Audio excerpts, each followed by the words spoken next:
So welcome back to SNSN for continuing coverage of Griswold Rec basketball. We've got boys 11 plus division. This is going to be the Magic versus the Celtic. I'm John Harden along with Mike Daniluk joining us this game, and we still have Logan Rourke on the camera. How are you doing, Mike? Mike's been fired. I'm Matt Daniluk, though, John. Oh, Matt. Thank you. I've been saying Mike for 2 days, and then I said it again. In fairness, Ryan came over and said, "Oh, Mike, you look different." Oh, he did say it as I was writing down the rosters. Yep. Yeah, my bad. Because if you'd asked me that, I got it right. I'm pretty excited for this game. We called the Celtics game last week against the Warriors and saw a pretty late fourth quarter rally here. And looking forward to seeing some action again today. Right, so the Celtics win the tip-off. They're coming to the left. The Magic will be going to the right. Here come the Celtics. They pull up with the shot. That comes off the rim. Falls down. Looks like they do recover the rebound, trying to kick it back out there along the baseline. You don't love the quick pull-up there in traffic, but he did follow a shot and get the offensive board at least. So that's good effort, good coaching there. That is stolen by number 6, Derek of the Magic. Here they come with their first possession. They're going back up to the top of the key. There's a lane to the inside. There's a shot off the glass. Ooh. And Eddie with 2 points. You don't see a lot of kids at this age level who have the ability to change their trajectory in the air like that, to move the ball down and then bring it back up with power and finish with touch. That was a really nice finish there. There's Josh Dubé with the rebound for the Magic, firing all the way down low. There's Derek. Going to kick it back up. There's a block. Shot from the outside, and it sinks for 2. Elijah with the bucket. Magic up 4-0 over the Celtics. 8:46 left to play in the first quarter. We had an opposing team high five after that. Elijah just got dapped up by one of the Celtics players. So safe to say the speed of this game is a little different than the one you guys just called. Right. And hopefully the sportsmanship's a little bit better. We have a tie-up. Going to be possession Magic.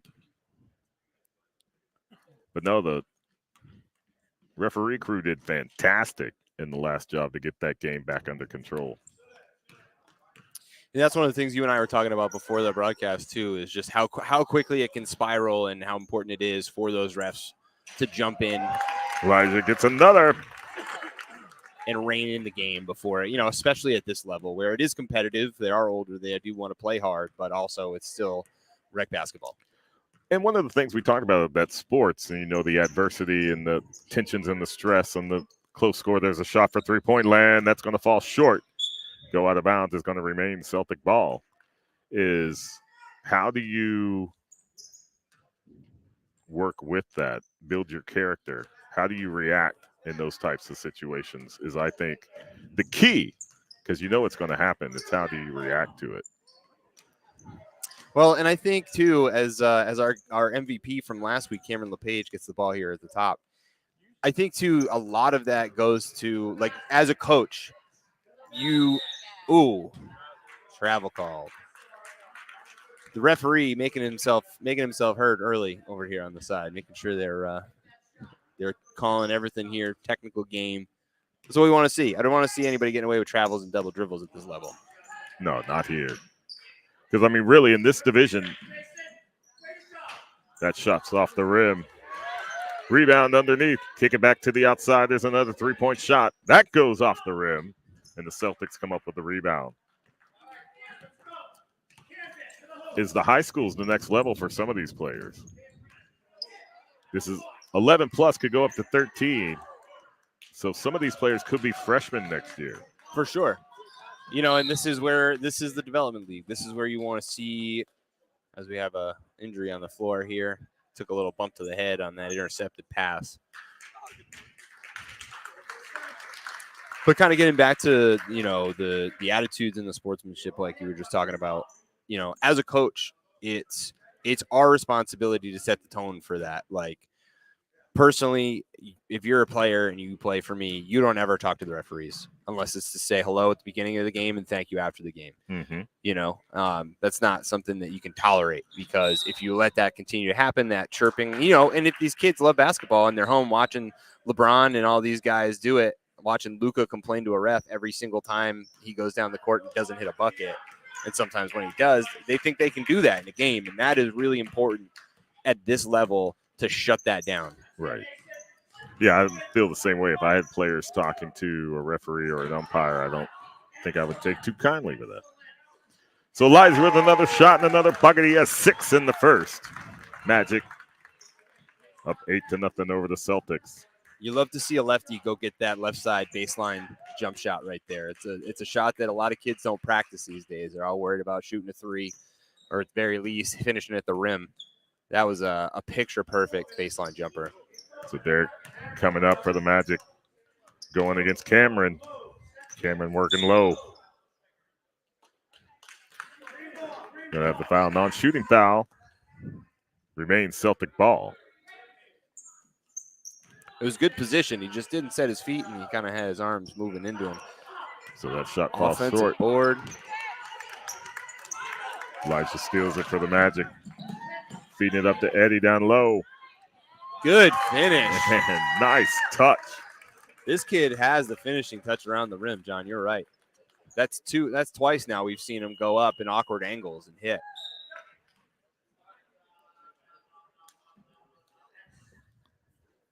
So we have a timeout. We had a buzzer. Is that a called timeout? Was that the? Yeah, I think that was Coach Chris there for the Celtics, I believe, called that time. Trying to halt this 10-0 run here by the Magic.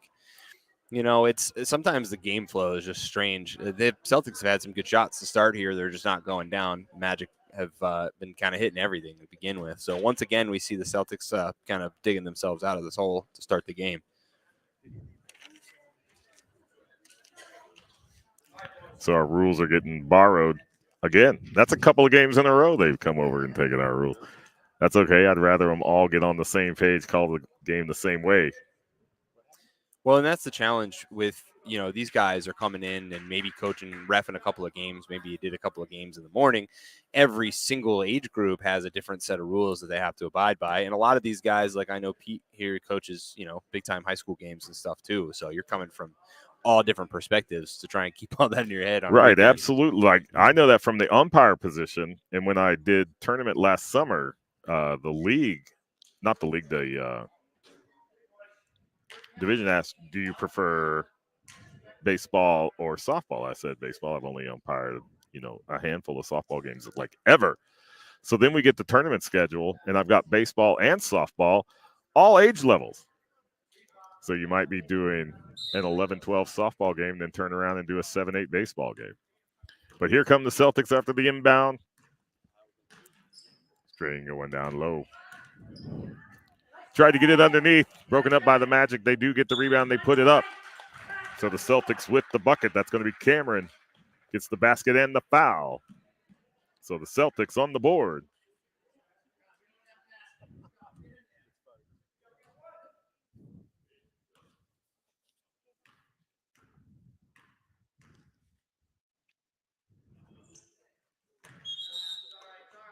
Ball short. It's going to be Magic ball. Hey, we've got our final Strain brother here checked into the game for the Celtics. Really, as much as we saw Cameron last week hit, you know, the big time shots in the fourth quarter to lead the Celtics back into it. We also saw Nick Strain really help initiate the offense, play great defense in there, mixing it up with hustle plays, which is exactly what you'd expect. Nice dish. Oh, had the bunny shot there and dribbled it out. That shot goes up off the rim, gets his own rebound, works it back up top. Work back down below. Doesn't fall. Still gets his rebound. Working that baseline, puts it up off the side of the backboard. Kind of got caught down low. Magic comes up with it. If Cameron LePage isn't careful, Kendrick Perkins is going to come on first take and tell people he's padding his stats.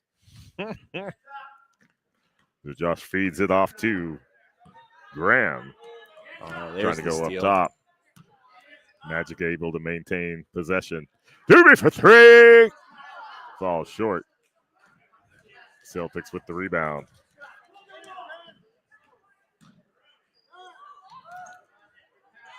Oh, between the wickets. Celtics keep it. Got another foul. That's going to go against Aiden. which will bring Ryan to the line for the Celtics. Celtics currently trailing by 8, 10-2 with 3:13 left to play in the first quarter.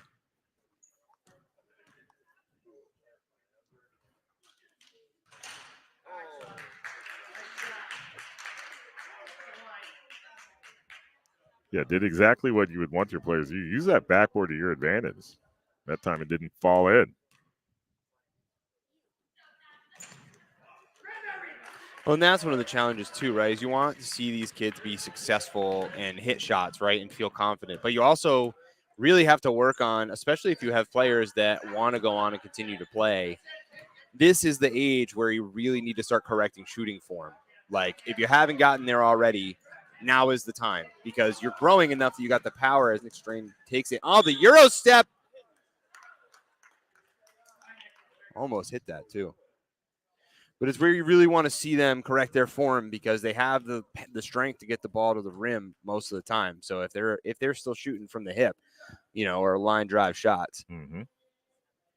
So Strain at the line for the Celtics.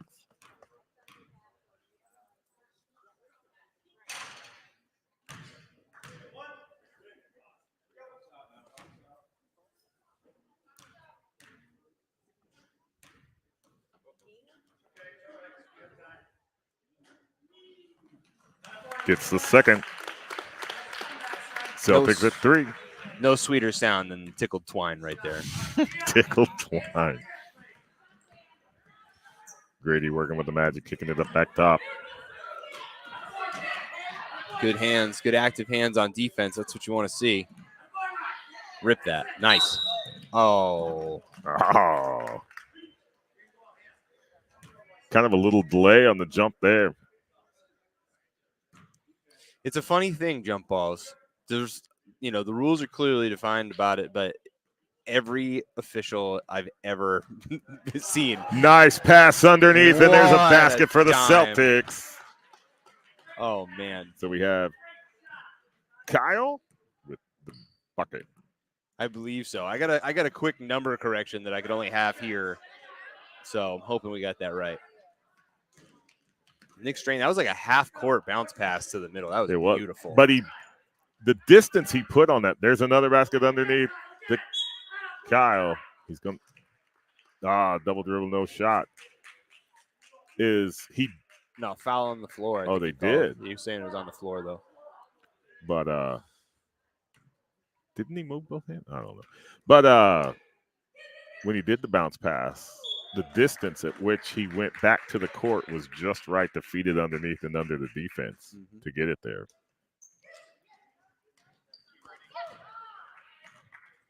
Tried to get it out to Ryan.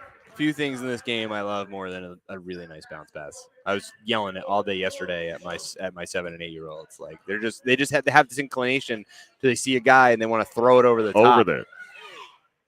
Beautiful take. Nick Strain slowly leading this Celtics team back into the game. At least they're not waiting for the fourth quarter today, John. Right. No, Strain with 3. But no, yeah, the overhead pass trying to get it over the defense that you see get stolen and driven down and put in just like that. Strain with another basket. He has 5. Textbook fast break layup right there. That's the kind of execution you want to see at this level. They should be able to complete that with some confidence, Right, but going back to the bounce pass, Mike and I were talking about that yesterday. Is we saw bounce passing a lot more frequently in yesterday's games than we had seen the weekend before, and it was almost like there was a message that was sent out that we will work on bounce passes this week. So the Celtics driving down, they put that up. That doesn't fall. There's a battle underneath. We got to jump. Possession Magic. Well, there's a few things more maddening than seeing your player make a great read and react. So that's the end of the first quarter. Your score, Magic 10, Celtics 9. Making a great read and react and then throwing the ball into a defender's hands because they didn't make the right type of pass, And I know we work on with the 7 and 8 year olds, chest passes, bounce passes. That's like the first week of practices is how can we get each other the ball? How can we dribble safely, protect the ball, make a good pass? And they're still inclined to do it, and you just saw it there at that turnover. that led to the fast break. And you really want to see good, crisp bounce passes well executed at this level. All right, we've had a jersey swap. The number 8 jersey, which we had the question about on the Celtics side, has just gone from one player to another player. So we have now, I believe, Xavier is wearing the 8 jersey. And here we go. There's another. Jerseys just popping up all over the place on the Celtics side. It looks to me that the Celtics are down one jersey, and so there's just a rotating cast of players rocking the 00. So this is the 12th man, Texas A&M.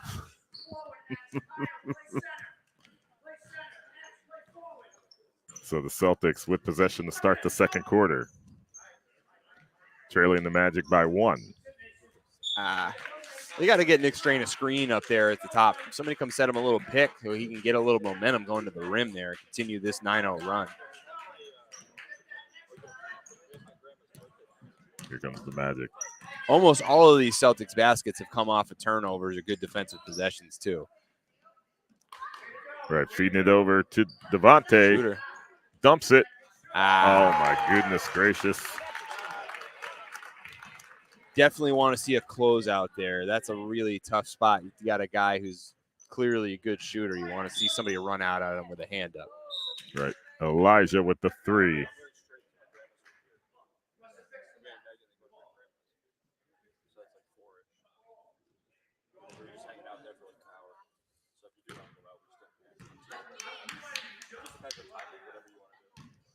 All right, so he's got 7. Let's figure this out. So that's Ryan.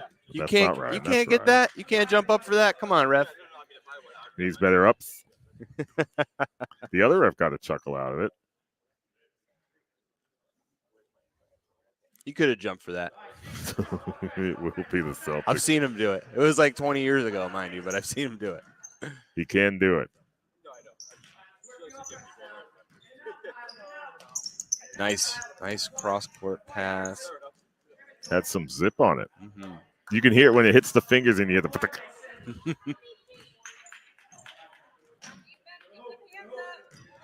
Xavier working down low. He puts it up outside of the backboard, gets his own rebound, works back to the outside.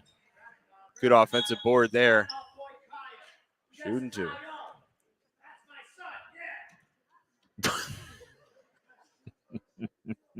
Let him know, coach. Let him know.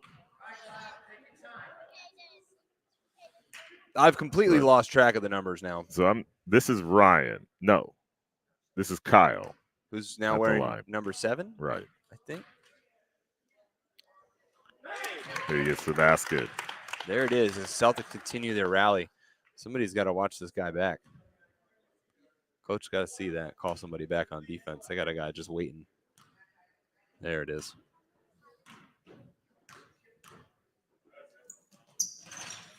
Gets both. 2 for 2. So maybe Kyle with 4 points on the day. Should we just assign the points to the jersey number itself and not a player? That'd be interesting. So we'd be like, the number 7 has 6 points. So there's a block in there. It doesn't go out of bounds. They are able to save it. Kyle comes up big there with the steal after hitting 2 free throws. Nick Strain with another beautiful bounce pass. That sails long. That's a tough shot on the baseline there. But what we like to see and what we don't see enough of is those rebounds underneath don't immediately go back up. We did see it that time. Elijah working against Nick. Kick it to Eddie. And 1. Oh, it counts. Was that my guy again? Another crafty finish at the rim. Right, Eddie Tardif. Eddie Tardif. Looks like Derrick Rose out there the way he's spinning that thing off the backboard.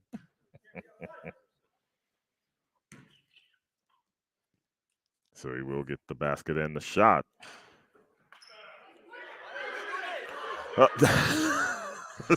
They comes up with it. It seemed like there was a pause on the court. Nobody knew exactly what to do. So you hear from the crowd, shoot it. They weren't sure. Nobody's ever had an and 1 in their game before, I guess. And I hope that some of our rec athletes are at home watching this game or will watch the replay, because you can learn just from watching the game. Oh, no, he stayed on his tippy toes. Oh, he did. Oh, travel call. I thought he saved it. with a little like ballerina move at the top there. That was impressive to keep his I think toe he down. knows he did too. But the defense that Nick Strain is playing now, sliding his feet, keeping his center of gravity low, really, really technically sound. Comes up with the steal there for the Celtics. Only trailing by 4 with 7:01 left to play in the second quarter. Yeah, that's what I'm talking about, picks. Coach. Oh, good Carter defense. with the steal. He's going to finish this. Oh, just Listen. needed another 3/4 of an inch to get that up and over. If he was 6'7", that would have been a tomahawk dunk, the way he cocked that thing back by his hip. Yeah, just kind of paused up in the air on that one. So Xavier working the baseline. They kick it up to the far side. Kyle with the rebound. Clearly a foul there, not called. The turnaround jumper by Nick Strain. Devontae gets the rebound. But Hey! Harrison staying active, tipping that pass off the opposing player. They get it into Strain. Mason will work it around the top. Oh, somebody's got to help him. Able to get it back. Mugged. Kyle working in. Elijah got a hand in there, but it does go out of bounds. It's coming back the other way. So after trading a couple of turnovers, it's Magic ball. I love to see when the refs let players play, but I don't love when I can hear the slap and no whistle gets called. Right. Oh, just a little bit over the line. Green ball.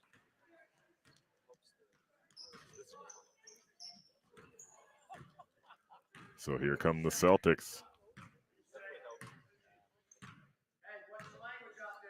Ready to play their game. Oh, Coach, speaking of that character piece we were talking about before, Coach immediately correcting something he didn't like out there. Which you got to see.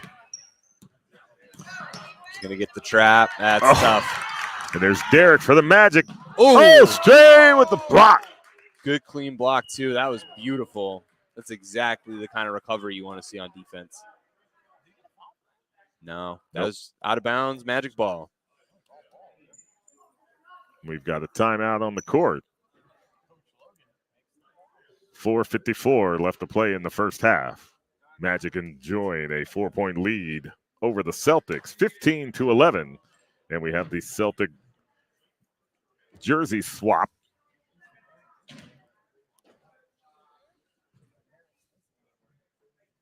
But I think we're back to the original number 7. It's a bold strategy, John. Let's see if it pays off for him. Bold strategy, Cotton. So Celtics with the inbound. Move the ball, move the ball, move the ball. You want to see that initiation real early. Everybody's interested in showing off their dribble moves. He had an easy pass about 3 seconds before he got trapped. Getting the right save from going out of bounds by the Magic. That is Grady. Working against Stray. There's Elijah. Dump it up left, come back up high. So the Magic moving the ball around the perimeter. Try to feed it inside to Dubé. Oh, that gets stripped. Grady able to recover. Tried to go back to Josh, but he wasn't there. Celtics get it. Yep. Oh, we got a travel call. Unfortunate there. You got jammed up on a guy. Tough to move the ball ahead in traffic like that. Another timeout called here. Timeout by the Magic this time. Timeout Magic. A lot of strategizing happening in this game. It's a close game. 4 points separate the two teams halfway through the second quarter. They seem to be somewhat evenly matched across the two. No one team's dominating the other.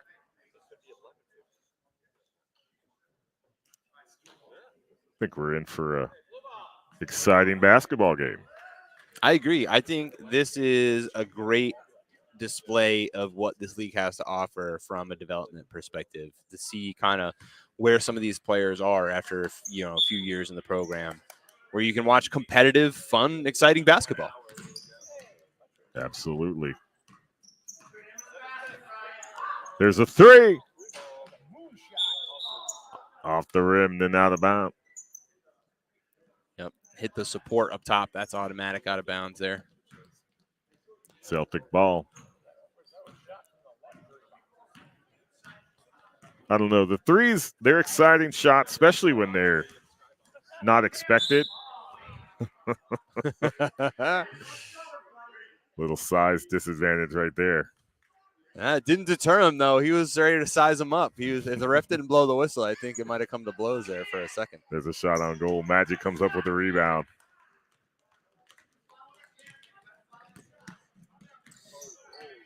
Our guy Elijah here definitely wants to shoot again. You can see him looking for it.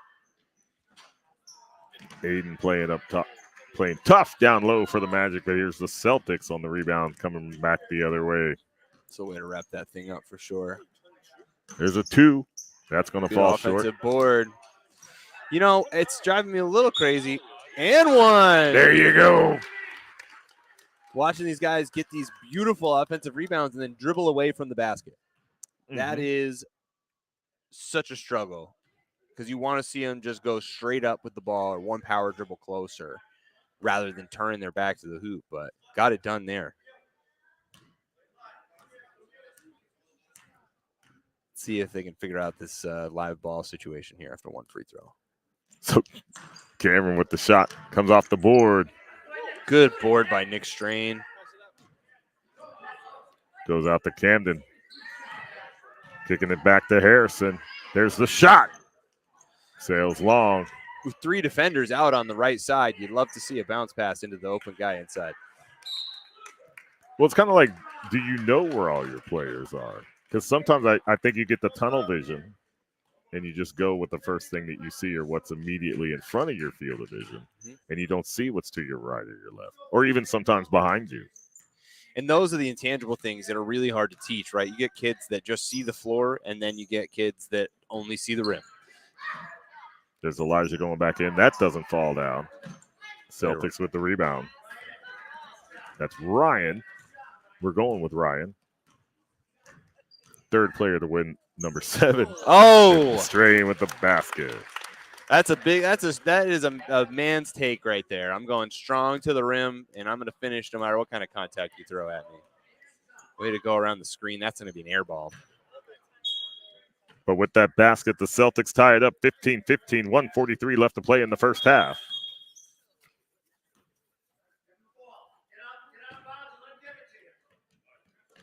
Ref's got to touch the ball on the inbounds. Yeah, that was one thing when I did play. I only played about 3 years, 2 years rec, 1 year school. I was like, why has he always got to touch it? They want to feel involved. Oh, nice little jab step pull back there by Nick Strain. Gets around Dubé, puts it up. Oh, it doesn't fall. Stays after it. Got the trap on the baseline. That's going to be a jump ball. But Aiden, once again, playing tough down low for the Magic. Possession blue. Yeah, and honestly, easily the leading rebounder in this game and probably the fourth tallest guy on his own team right now. That's rebounding is all about effort, man. Right, because you'll see that taller individual and the ball will just go right by him, you know, to like the shortest person on the court who will end up with her. And you're like, how does that even happen? Like physically, how does that even happen? No Souvenance is a prime example. You watch that kid play, and he's grown quite a bit, but he's still never one of the taller kids on the court. But he gets a heck of a lot of rebounds through sheer force of will. So Celtics taking time off the clock. They're going to ring up Elijah. In fairness to Elijah, I'm not sure what else he's supposed to do there. He's getting bully balled. Well, I think that's sometimes why they give you 5. Yeah. So time expires. Your first half of play is over. We're tied 15-15 Magic Celtics. You're watching Griswold Rec Basketball. This is Boys 11 Plus on SN. It was an exciting first quarter. We got a tie ball game here coming into the second. I mean, after a 10-0 run by the Magic to start the quarter, the Celtics really locked in defensively, created some turnovers, and started, Nick Strain just kind of got it going. like we saw Cameron LePage do in the fourth quarter last week. And I think if he can continue to attack this Magic defense, it could go well for the Celtics here. Yeah, so the Celtics were a little bit quiet there in the first quarter. They did come alive in the second half of the first half. Second quarter, I guess you can say. Yeah. No.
So we are back for second half of the Celtics Magic Boys 11 plus Griswold Rec Basketball, coming to you live from Griswold Middle School. I am John Harden along with Matt Daniluk and Logan still on the camera. All right. I'm excited for the second half here, John. Got a lot of action there in that second quarter from the Celtics. Let's see if they can keep up the momentum. And really, this is just a 0-0 ball game right here coming into the second half. Oh, nice underhand. Got a loopy pass to the outside. Feed it down to the baseline. There's a player there. There's a shot. Devontae gets a hand on it. Swatted. Didn't even have to leave his feet for that one, John. He's a tall kid. Oh. Eddie to the inside. Eddie, that up and under, man. Somebody's got to give him a floater. If that kid had a floater to add to the finishing package, it'd be tough. He's got, oh, nice steal. Nice pass ahead. Oh, a little far. Good recovery. Derek does recover and get the basket. He's on the board with 2. We got a quick timeout here by the Celtics, it looks like. Yeah, it's nice to see these guys are looking ahead because they have a tendency to want to pass to the guy. That was a little low, a little soft on the bounce, and Derek was able to recover and finish. But really passing where your teammate is going is the key. Right. It's kind of like anything that you see, you want to throw it ahead, not to where they're at, because when it gets there, they're not going to be there. And being able to talk, we saw earlier they were trying to pass back to Josh Dubé back underneath, but he had kicked back out to the outside, and that pass got turned over back to the Celtics. So kind of that nonverbal communication, knowing where your teammates are at, and make sure when you do go to dump it off, you have somebody wearing the right color jersey there to receive it. All right. Good action by Xavier there. Nice little through cut. Coach calling out, set those picks. I can't stress enough how much I agree with him. The Celtics, if they would just set a couple of screens up at the top, would have so much space to operate here. Nice move to the inside.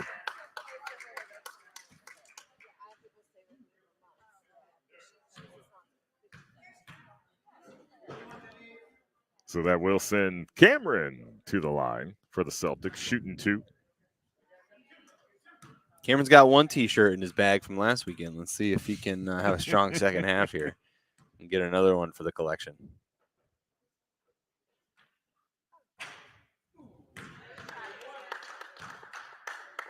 A little off right there. He does have 4 points on the day.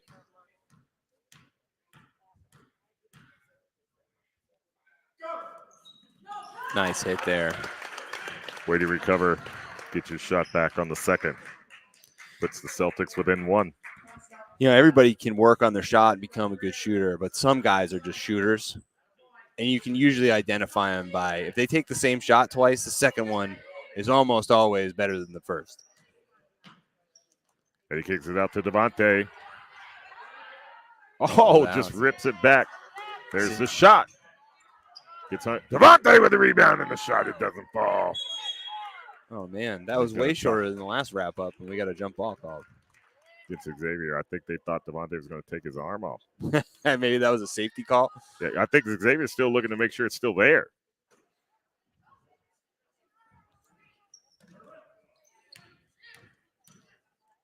Good dish. Outside. Nice screen by Devontae there. But that basket doesn't fall. Turnover back to the Celtics. Honestly, he'd be best. He should just put his back into somebody and work his way towards the rim. Nobody's stopping him, I don't think, if he gets a decent entry pass. Whoop. And there's a basket. I don't know who's. I couldn't see. Cameron LePage finished that one. All right. He's got 4 in the third. No, 3 in the third. I can't even read my own writing. Nice dish. We know where this guy wants to go. Oh, man. Short again. It's happened to him several times again. There's Devontae putting it up. He's going to draw the foul. You know, he's trying to go straight for the rim, John, and that's great if you can finish without the backboard sometimes, because positionally sometimes you just have to do that. But in that situation, you want your touch to be off glass because it's just so much more forgiving. Now, does that come with experience? I think it does. I think it comes with experience and repetition, but I think also you have to coach that. You have to say, hey, that was a great take. I know you have the ability to finish that shot, but what would be better is if you put it off the top corner and let it roll in, right? You've got the touch. You've got the handle to get there, the size and strength to finish. Oh, behind the back shot by Derek. And he's going to draw the foul. That's a nice way you put that.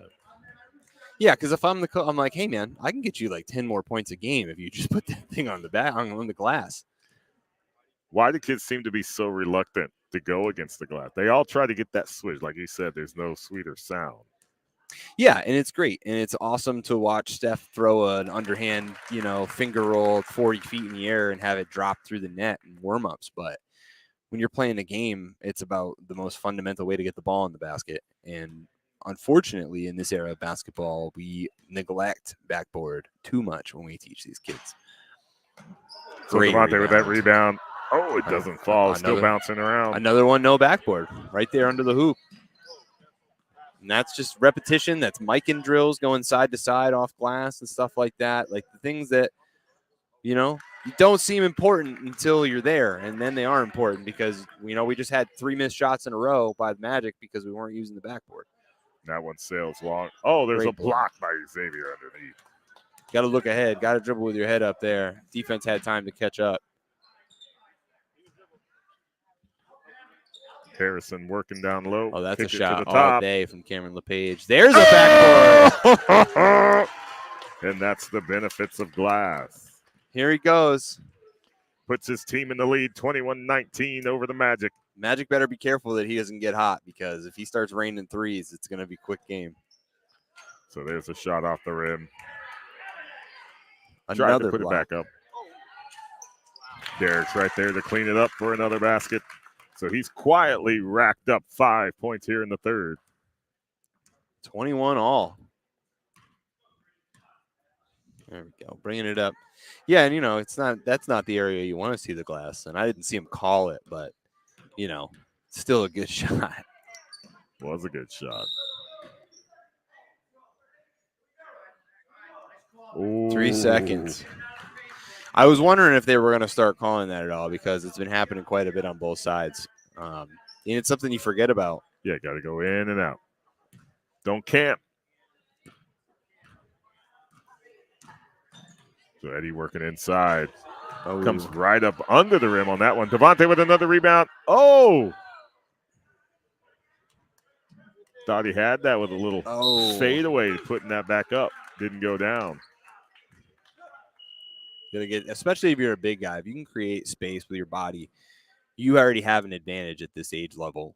And you really have to work on, and I had this experience with my oldest, with my Cam, is just like, hey, you got to make your shoulders big, get the ball high above your head, and just get that thing off the glass because nobody's tall enough to jump up and block you. Mm-hmm. Nobody's big enough to stop you if you're under the basket. Get it off the backboard. Right, get big.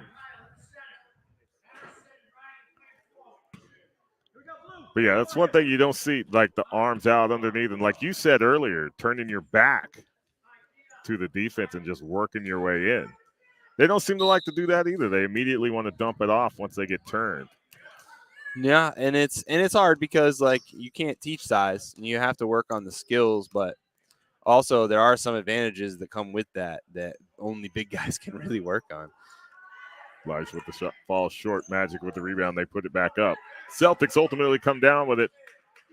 And here we go again. I don't know what to call him. Is he Dennis Rodman? Is he Chuck Hayes? He's like the 6'6" center just ripping down rebounds. Oh, God, I wish that shot went in by Nick Strain. He pulled the Rondo move with a little fake behind the back.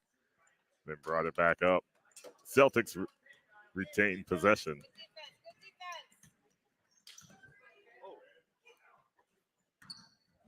Yeah. Oh, there you go. Little shoulder check, blocking foul there by the Magic. Aiden getting called. That's kind of size working to your disadvantage right there.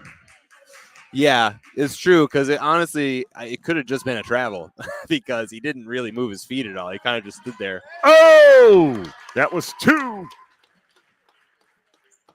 He kind of just stood there and got bounced off of. Right. I think the reason he fell, that's what drew the foul.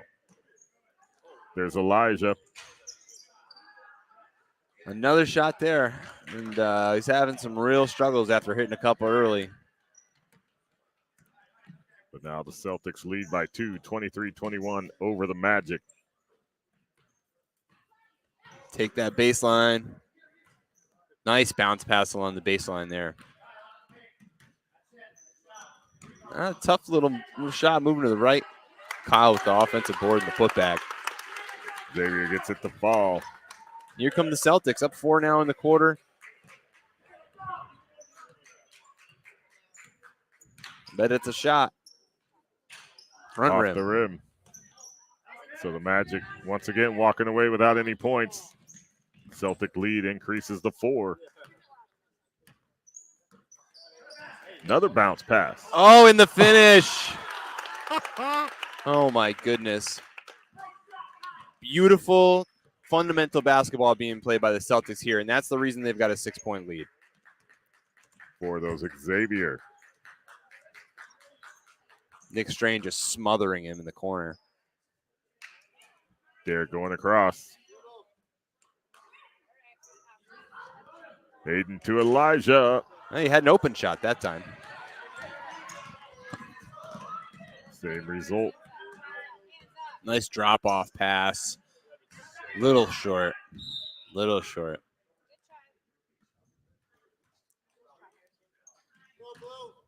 So the ball goes out of bounds. It'll be Magic ball. 2:04 left to play in the third quarter. Magic now down by 6, 27-21 to the Celtics. It's funny when you think about it. You watch Harrison take that deep 3 there, and it's not a terrible shot. If you can hit that shot, you're wide open. Oh, Jock Dubé gets robbed. But also, if I had taken that shot playing middle school basketball when I was this age range, we would have just run sprints for the rest of the day. Oh, yeah. We were not allowed to take threes at all. You had to work inside, work the paint, work the boards. That was our game. Well, my coach told me, don't take it. Just get in the way and get rebounds. That was my job. Yeah, I mean, I think we had one kid really that was like a sniper when my 8th grade year. We had one guy that had the green light, but like you were out there just firing away. You were getting pulled Right. in a game or running hard in practice. Yeah, I think my career point total in my 3-year basketball career was like 9. How many rebounds you have though? So you were like the PJ Tucker of. I was a rebounding machine. Well, everybody's got to have a role, man. Not everybody scores. It's all right. But back then I was tall compared to my classmates. It's funny how that changes. And then you grow into a regular adult, and you're like, "Hey, wait a minute. Right, I'm not that tall. I'm not that tall." That was my transition. I spent, I was a big man for most of my early years. Locked up. An off-ball guy, like a wing or a power forward in middle school, and then all of a sudden I hit like 5'11", and that was it. It was over. And then I had to become a guard. You're like, what? What happened? Why'd I stop? Yeah. Like, wait a minute. None of these big man moves mean anything anymore? I could still hit a nice little hook shot. So Elijah continuing to work the outside. There you go. Dumps it to Derek. Derek with the shot. Off the look. back of the rim. Celtics recover. They dump it off to Nick Strayed. Going all the way down court to Xavier. A little bit too much on that one. Time expires. He saw that clock running down. 6-point lead for the Celtics here after 3, John. And I think if I'm on the Magic here, I might be stealing the ball directly from my own teammate a couple of possessions. Well, that's what I was going to say. So the Magic, 10 minutes left to play in this game. They had a lead. They've now lost it to the Celtics.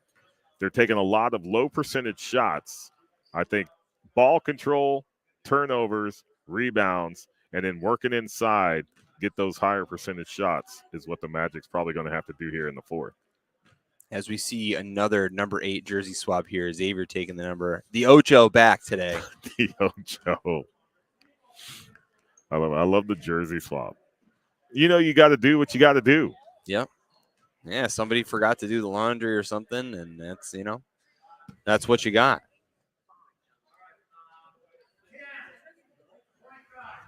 But it will be Celtics with the inbound to start the 4th quarter.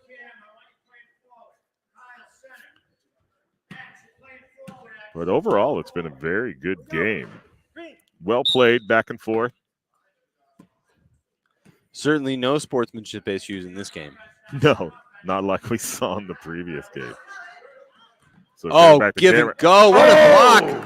Dubé with the block and the steal. There's Devontae. What did we get there? It was an out of bounds call? I'm not sure.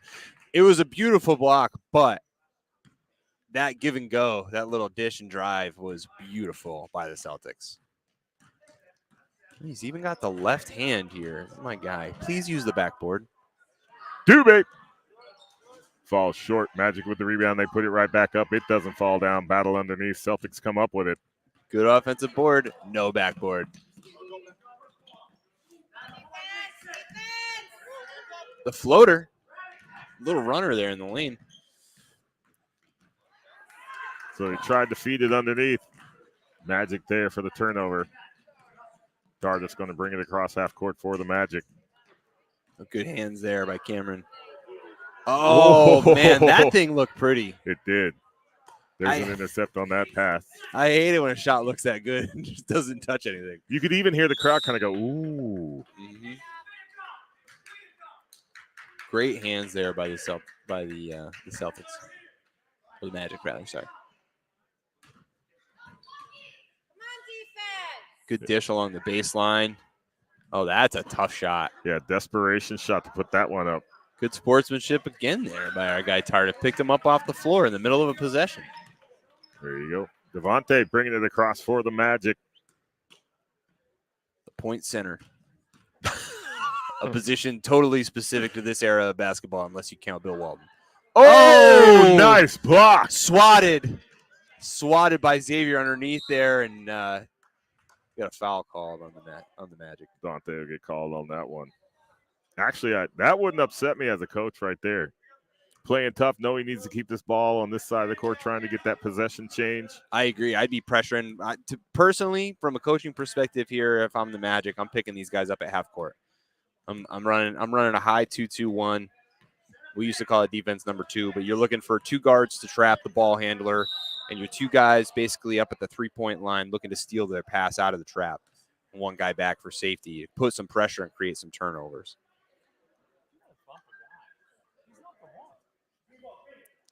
I'm not sure. A little bit of bumping. I think it's some size disparity playing a role in that. Some instruction by the referee. No harm, no foul. Celtics maintain possession.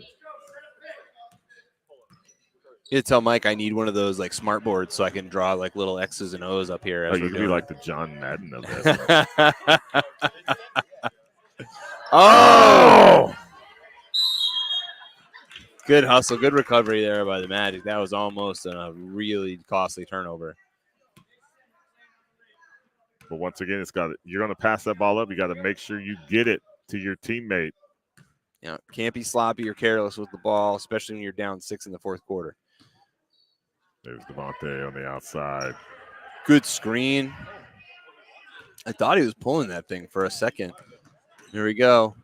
Tardif works to the inside. Oh! That's a tough one. Yep. Inadvertent slap to the head there, but he did. That was great hustle by the Celtics to get involved in that rebound. Calling magic ball here. There's the break. Trying Nice to get it hands. into Dubé. Yeah, look, that's advanced level around the rim stuff there. If that had gone down, I would have jumped out of this chair. It was a pretty incredible take.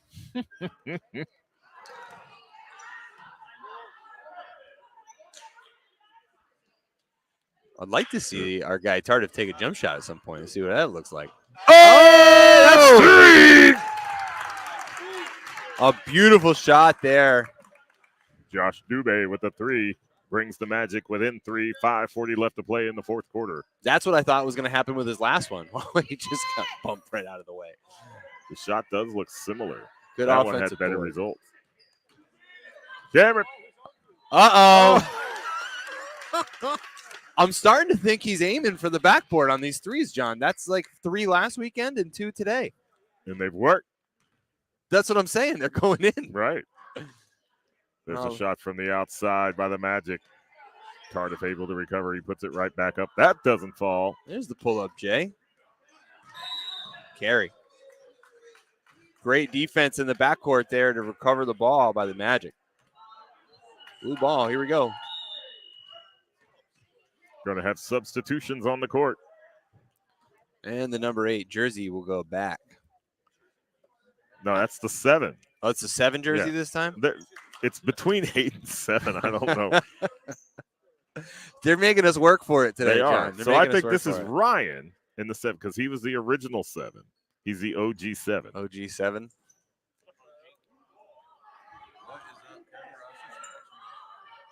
For next game? There you go, sir. Blue ball. They're going to get an open layup if the Celtics don't get back on defense. There's only so much leeway the refs can give you after a substitution here. There they go. There's Derek. Hit him in the corner. There's Elijah. Derek nice. With the rebound.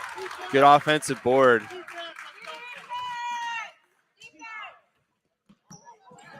Oh, off his own teammate. Good recovery there by Xavier. Nick Strain looking to put this game away. Nice entry pass. Good baseline move. Tough reverse. Tough reverse layup. And Ayton with another rebound for the Magic. Oh, look at that pass ahead. That's what you want to see. Derek to Eddie. Oh, my goodness. That was a tough one, Eddie. Eddie, I love it, but you got to get that thing extended up above your head. Strain bringing it across for the Celtics. Celtics up by 4. I might have to go teach him a floater after we're done with this broadcast. There you go. Show. There's another basket by the Celtics.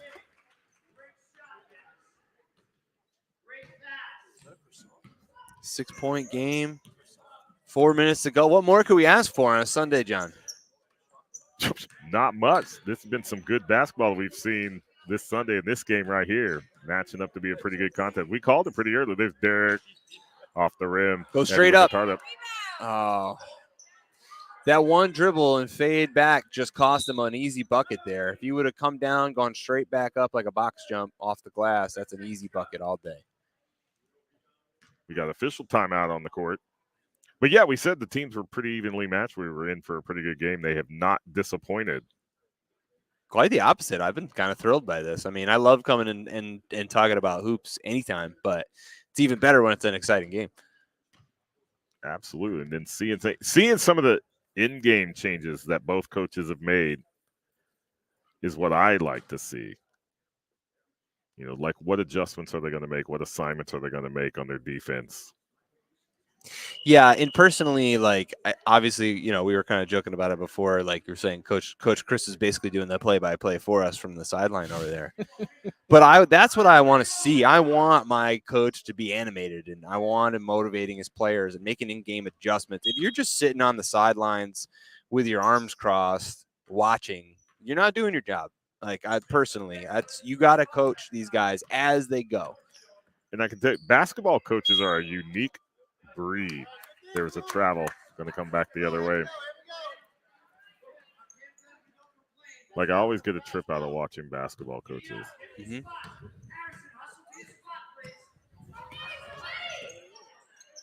Yeah, like I would always prefer the Bobby Knight to like, you know, to the Jim Boeheim or the Coach K, who's just kind of the mastermind, who's just sitting there. Well, I want a guy who cares as much as I do as a player out on the court. You know, who's sweating. I want my coach to sweat. You want your coach to sweat, but less chairs across the court. Well, yeah, I mean, not that part about it. So there's Elijah going all the way across the court. Derek able to get that. Feed it inside to Eddie. Does he have the left? Oh, but he got the block called the foul. So he's coming to the line, shooting 2. So he's got the left-hand dribble. We got to get him the left-hand finish there because he had an and one there. It was open for him. Magic down by 6 with 2:44 left to play. Tardif at the line, shooting 2. The thing that you absolutely can't teach as Tardif misses the first of the 2 free throws is the fearlessness with which he's going to the rim. I mean, he's been bumped every time he's gone to the basket. They could have called a foul, basically. He just keeps going. Keeps going. He does get the second. So he's back on the board. He's been relatively quiet this game. Nick Strain in control. Beautiful bounce pass again. That shot short. Aiden with another rebound. Can we get this kid? Can we get him off the bench for the state championship team right now? What's he doing tomorrow? Yeah, right. Yeah. Oh. Yeah. Can't walk before you dribble, guys. Ball's got to bounce. So Magic with another opportunity.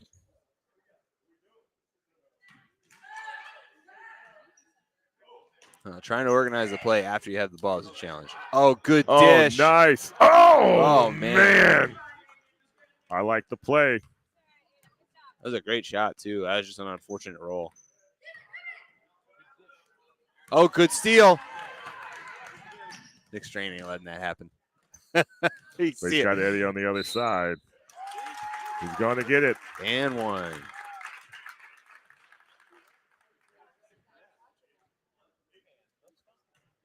Took another bump to the chest and finished this one, John. See if he can get the three-point play. Absolutely did. So the Magic comes within 3. Tardif at the line.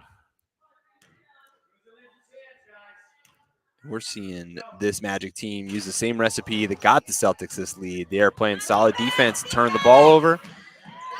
Just like that.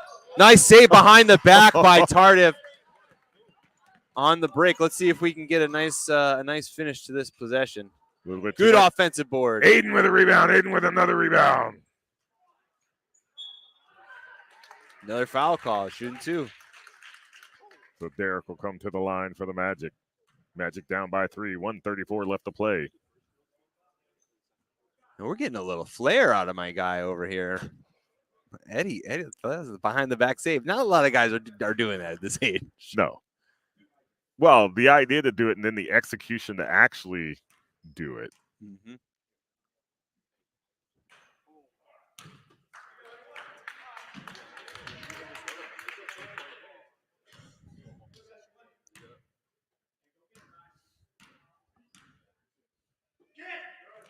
Yeah. It's the second. They call that the shooter's touch, John. He got it. Magic brings it within 2. We're under 2 minutes to play. Celtics with the ball. You can see some guys panic in this situation, and then some guys are Nick Strain. Nice dump off. Right back to him for the 3. Another one. Hits it off the backboard. And that is that's going to be tough. 5 points. 1 minute left to play. Here comes the Magic. Got to keep the ball moving here if you're the Magic. You got back into this, moving the ball, getting good shots. Timeout. If you're the Magic coach here, you've been doing a nice job moving the ball, but you have the opportunity to do something different here. Are you trying to go to the line again? You trying to go get fouled? Or they do have some shooters. You're trying to draw up something for your guy to get him an open 3 to close the gap and then having everybody crash for the board? Well, I would be a big proponent, me personally, crash the board every time. There's too many people that stand back and just let the ball fall. And I would definitely say the Celtics have won the rebound game today, even with that rebound game that Aiden's had for the Magic. I would put advantage Celtics on rebounds. But here, you got to drive and crash, come away with points. If you're shooting from the outside and it's not dropping, it's not helping you. That's 2. Oh, Nick Strain's about to end this game. And he gets fouled hard by Elijah. Good take. Picks him up after he gets fouled, picks up the guy that hacked him. That's what you like to see. Because he knows. Sometimes you know it's going to happen. Mm-hmm. And that's the thing, too, is like our job as coaches is not just to teach basketball. It's to build character.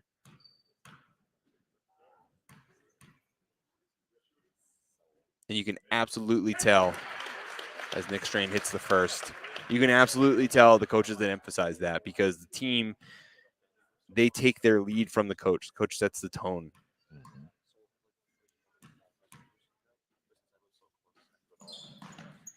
Gets both of them. No doubt steals it from the line. I think that's going to do it here, John. Strain's had 5 in the 4th alone. Pull it.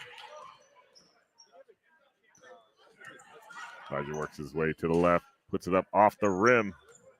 Celtics with another rebound. I wish you were keeping make-miss stats today, John, and not just points. I would love to see the splits at the end of the game. Absolutely. If anybody at home's keeping track of shooting percentages, please let me know. That's 2. Harrison with a basket. What a game. Wow, it's over. Man, I want another quarter.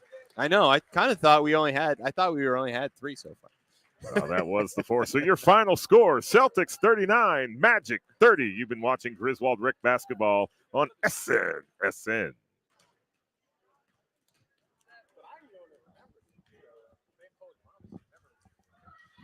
So we're coming up. We got 2 more games here in part 2. We've got the girls 10+. It's going to be the KILLA Bees versus the Huskies coming back. We got just a couple of minutes. Stay tuned to SN.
So welcome back to SNSN. We are now watching girls 11 plus basketball on SNSN.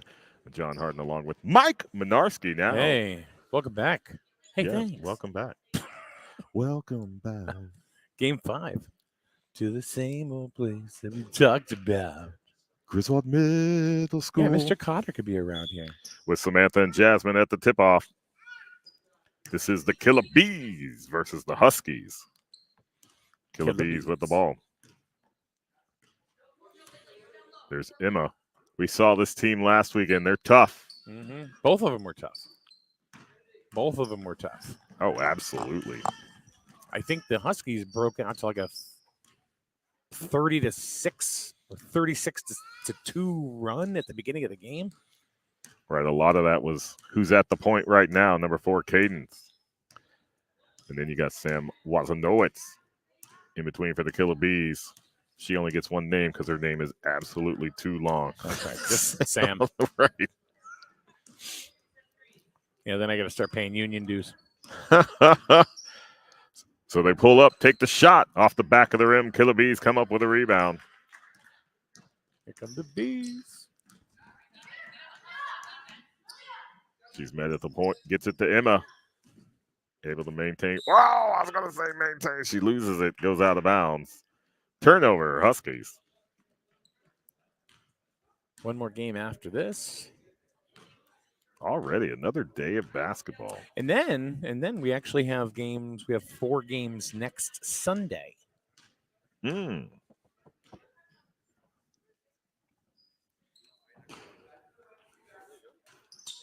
Four games next Sunday, So basketball coverage continues.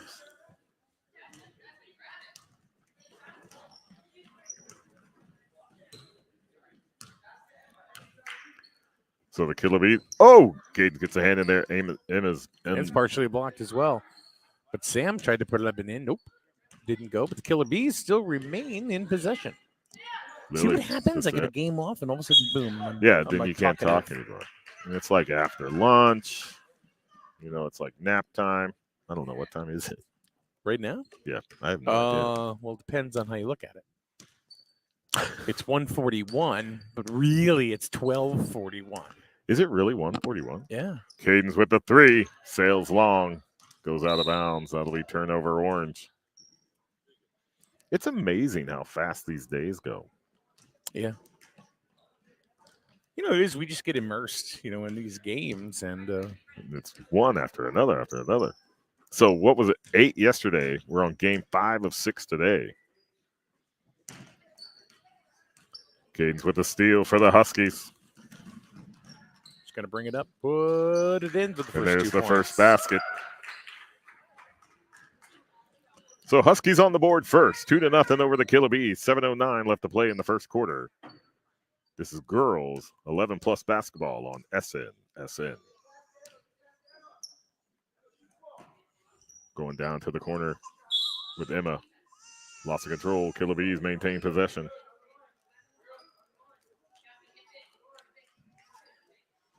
It's like, some people get to call maybe a game a day. How many people have the opportunity to call 6 games a day? I don't know. It's actually pretty cool.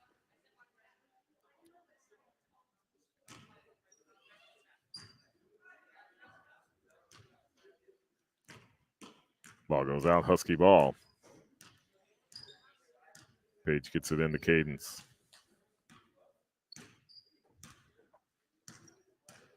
Ariel high, Jasmine down low. They do feed the ball down low. They're going to kick it back to the outside. Going back up top to Cadence. She takes the shot off the front of the rim. Page there with the rebound. She puts it back up off the glass. Samantha with the rebound for the KILLA Bees. Still 2-0. Yes, KILLA Bees still looking for their first basket. Wasn't like that last week. No. Back inside. Nice play outside to Emma. Back inside to Sam. She puts it up, and that's going to be the first KILLA Bee basket, and we're tied up 2-2.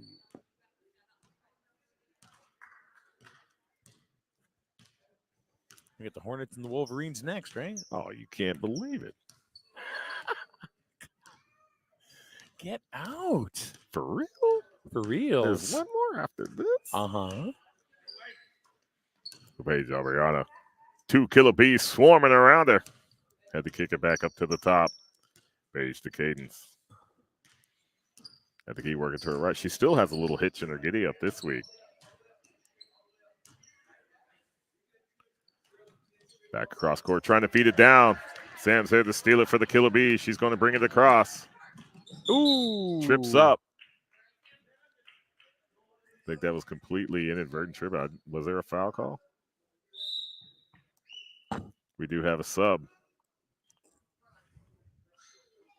for the Huskies. Well, they're going to do both. Nope. Just the Huskies. Nope. Do the hustle. The substitution hustle. Mm-hmm. So Kendall comes in for the Killer Bees. 2-2.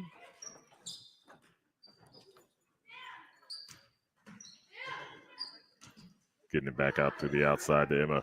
Feed it inside. There's and a block. Caden with a block and the steal for the Huskies.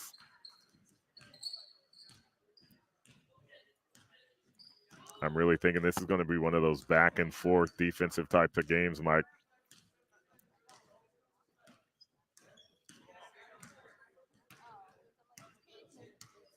Slowly, deliberately working around the perimeter until something opens up. She's got Paige upside. They tried to feed it down to Jasmine. Sam's there to get a hand on it. Jasmine gets control, kicks it back to the outside. There's a steal by the Killer Bees.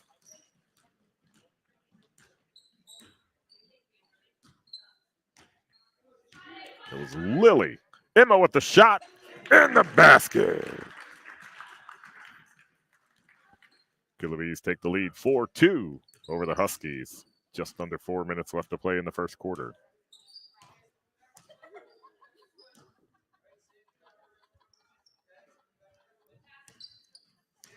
Pump fake move to the outside, kick it to the outside. There's a shot by the Huskies. That's going to sail long.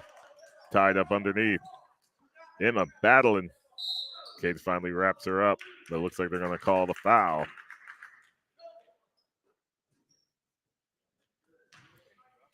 So the foul went against number 4, Cadence for the Huskies. Orange ball.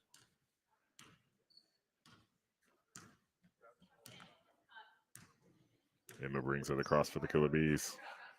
There's a shot. Going to go long. There's a battle for it. Emily gets it for the Huskies, feeds it back to Cadence, who brings it across the line.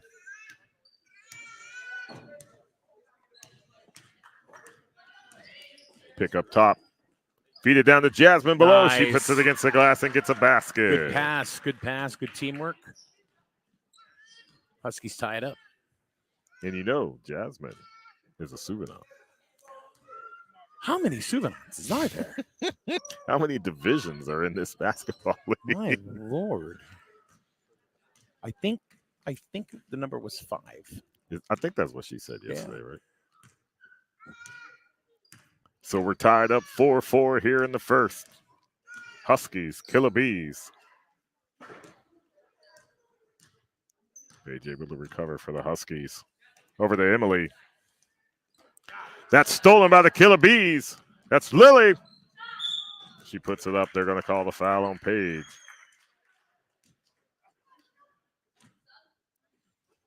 So Lily will be coming to the line. Substitution on the Huskies. May comes into the game.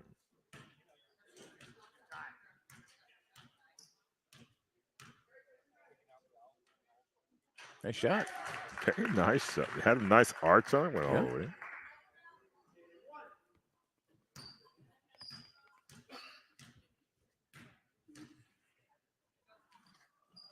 Oh, Been off the backboard in that backboard, time. Gets both of them. Killer Bees at 6.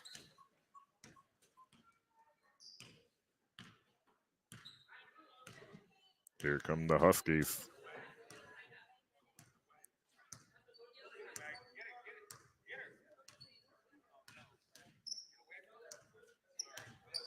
She's looking for an opening. All right, she got a natural pick. Jasmine comes up with Count a it. rebound. Yeah. The basket and the shot. I think that it is a prerequisite to remain in the Suvenance family to be able to play basketball. Oh, we got a lane violation. So no shot. That's going to come back the other way to KILLA Bees. Well, that's what I tell people. So my family, you go back on my dad's side, they're peanut farmers. Okay. And I think if you had a peanut allergy, they would kick you out of the family. So no peanut allergies. That's brutal. That was blocked. Goes out of bounds. It was blocked hard too. You hear the. You heard That's the official blocked hard sound. Yes, it is. Going all the way. Shot goes up. Just a little wide. Sam comes up with a rebound. She puts it up. She's battling against Caden. Caden gets a rebound on that time, and they're coming back the other way. We're tied up 6-6, 104 left to play in the first.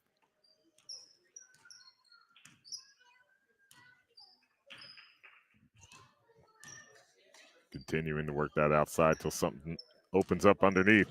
Moves to her right. And is there to cut her off at the pass. From the perimeter. We got a foul on the shot. That'll bring Cadence to the line.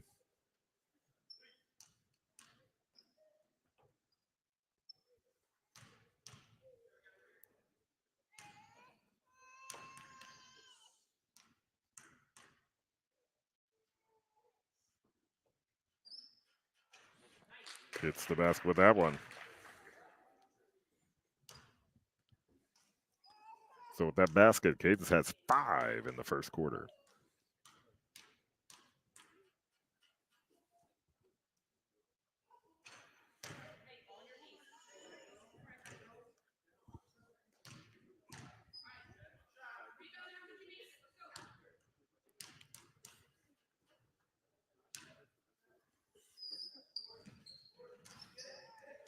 Out the rim, comes back. She gets her rebound.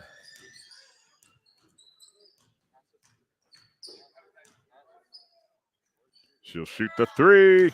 Sails long. Jasmine gets the rebound for the Huskies. Feeds it back up top to Paige. Bounce pass into Emily. Working back up top to Cadence. To May. Over to Emily.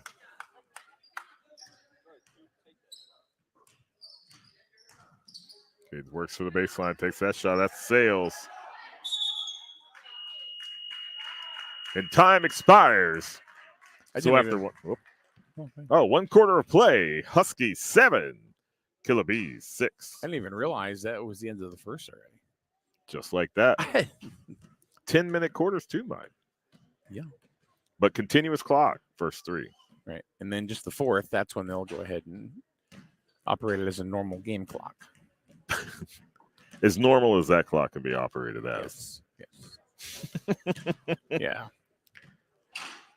But we're relying on the referees for our possession arrows this game. So sometimes we've had arrows, sometimes we haven't, as they've changed clock operators.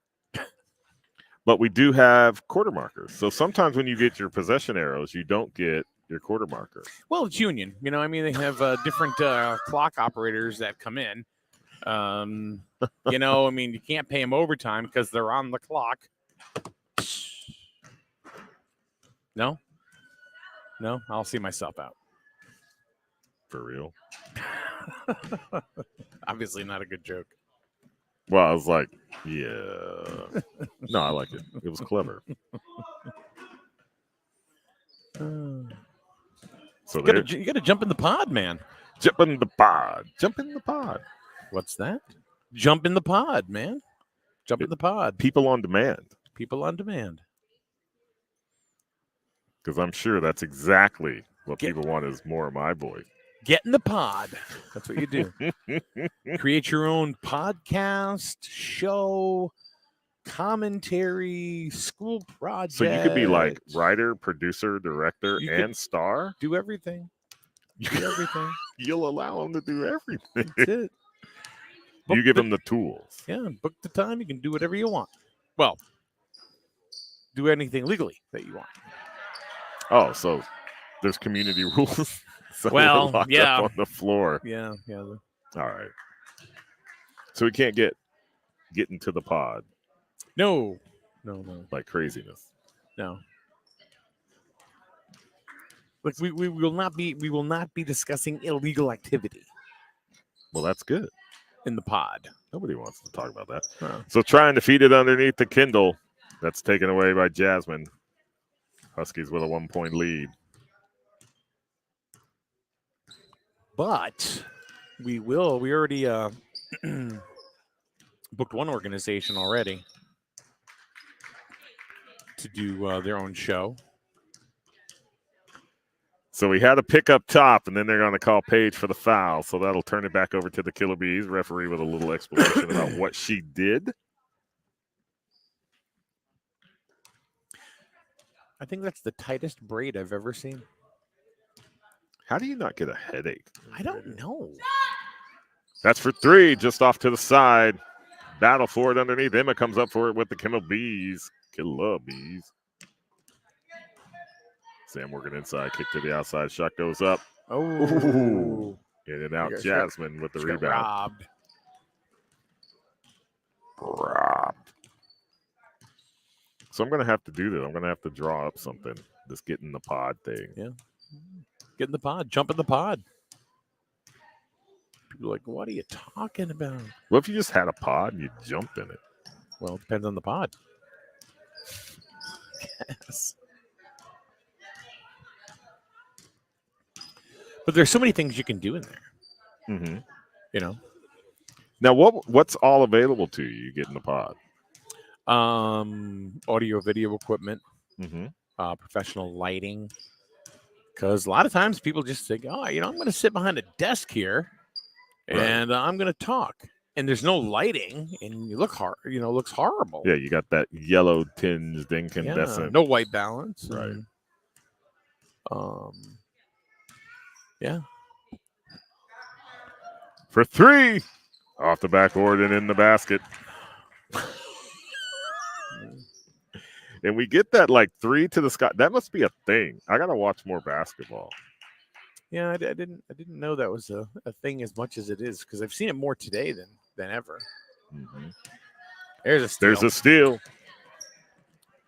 That was Layla with the Huskies.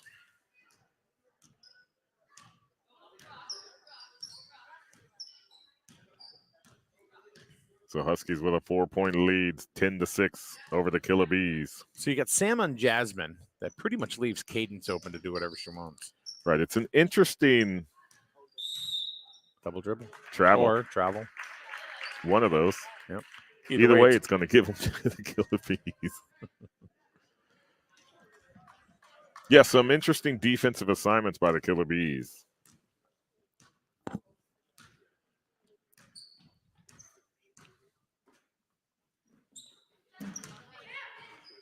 Emma going inside to Sam. Sam kicking it back outside to them, and she goes down to the baseline. I would probably put Sam on Cadence. Right, but that pass goes out of bounds. It's going to be turnover What do you back think? to the Huskies. I would agree with that. If they're doing man-to-man. But it looks like the Killer Bees have one player available for substitution, where the Huskies have 4. And that'll happen in less than a minute.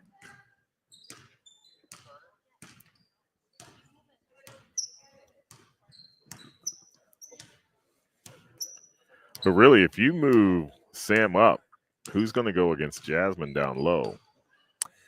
I think you can box her out because you have no look. There's nobody challenging her. I mean, we could do the rest of the half with her just bouncing the ball Back and forth, back and forth. You know, nobody's challenging her. Oh! Woo! Yeah, that's a TikTok right there. That was beautiful. Boom. Shot, bam!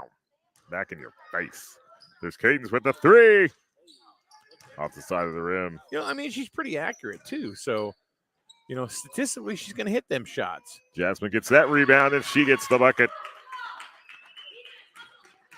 So Jasmine with 7 on the day. Kick it up to Sam top. Going into the middle, Cadence sticks a hand in there. Sam fights for it. Paige puts herself in there. They get it to Emma. T shakes the shot. She takes the shot. Goes wide. Out of bounds. KILLA ball.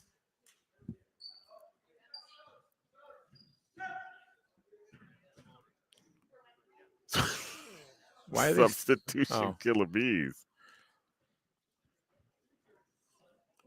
So Emma will go out. Lily comes in.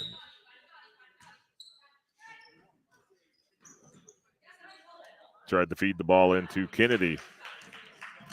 Paige intercepts it. KILLA hit the floor. I think she's all right. Bounces right back up. She had her wing clipped. Yeah, just all of a sudden you hear this crash. Backpedaling. It's an art and a skill.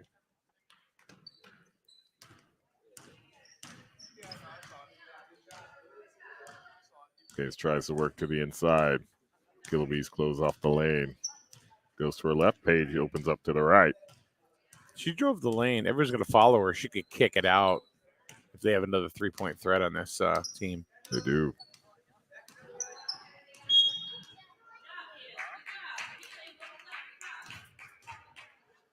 Was that a whistle? What was that? Not sure. Stopped action, but Huskies maintain possession. At the key for Paige over to Cadence. Then immediately as that ball comes over, there's a swarm of bees. No matter where she moves. A couple of the sponsors for this game right here. Bags of Hope and the Joseph Greslack Memorial Foundation. So we got a timeout, Huskies. Huskies with a 6-point lead over the KILLA. 3:13 left in the second quarter. Something has to happen because if Cadence is just gonna bounce the ball for 30, 40 seconds, somebody needs to challenge her and come out and grab that ball. Because otherwise, A, nothing's going to happen. B, everybody's falling asleep. Well, very true. Like, come out. And I get it. The job is to win the game, not worried about anybody else. But yeah, but it's still just the second quarter. I know.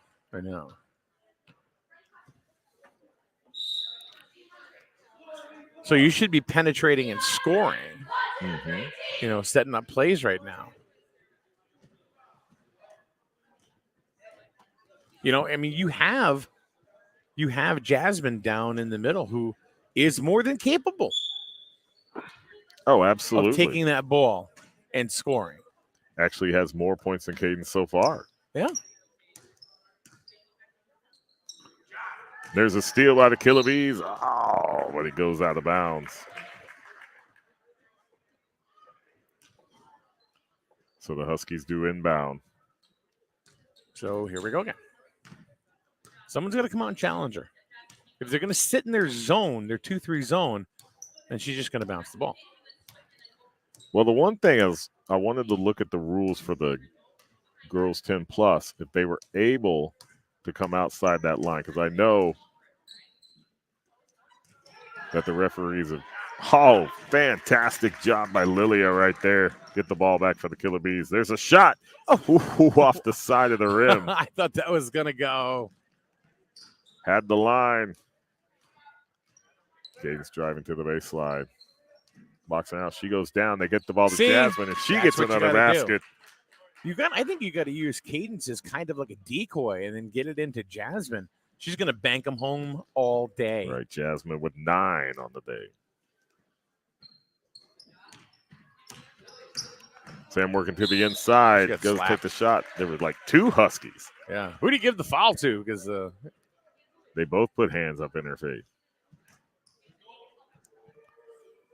But Samantha coming to the line. She does have a basket way back in the beginning of the first quarter.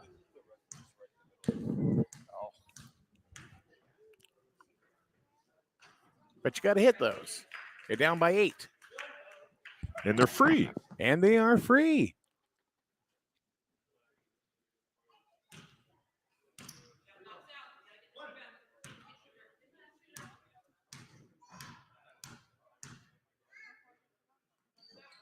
There you go. Gets the second.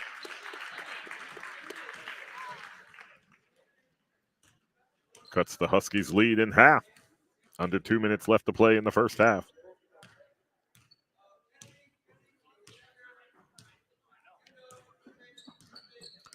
Now they're coming up to meet her. A little bit tougher D here. Yep. That's what they need to do. And look at that. They forced a turnover. It's almost like you know what you're talking about. No, once in a while I get lucky.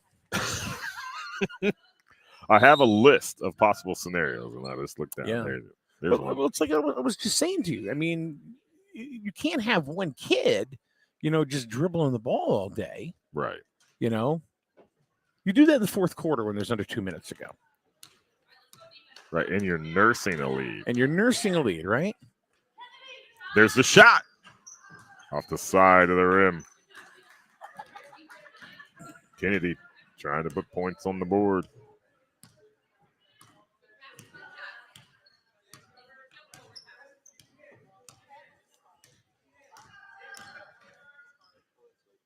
So Cadence puts the shot up. Doesn't drop. Samantha gets the rebound for the KILLA Bees.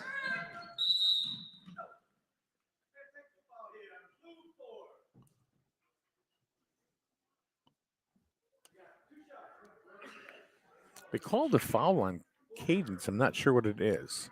Mm-hmm. She got teed up for her mouth?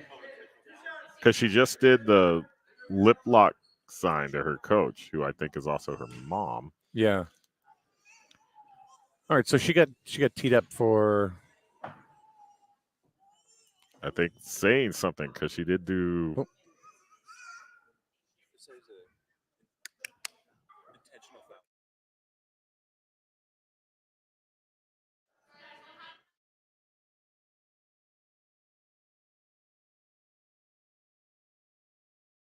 So we just got clarification. It was an intentional foul. And I'm going to intentionally drink this coffee that I've had since this morning. Oh, that should be nice and piping hot. All right, so they got one free point, and they're getting the ball back. Yes, they are. 14-8. Look at that. Oh, that is delicious. To Lilia. Yeah, I don't have to. Oh, wow. Jasmine with the rebound underneath for the Huskies. I don't care if you got to use a fork with coffee. It's good. I went back to coffee today. I had tea yesterday, coffee today. Did you? Yep. I like to mix it up. I'm crazy like that. Cades puts a shot up, doesn't fall, gets her own rebound. She puts it up against the glass, and she's going to get another 2 points. She's got 5 in the second. 7 on the day.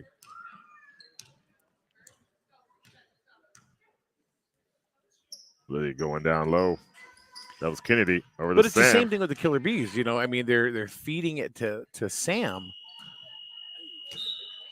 And it's halftime.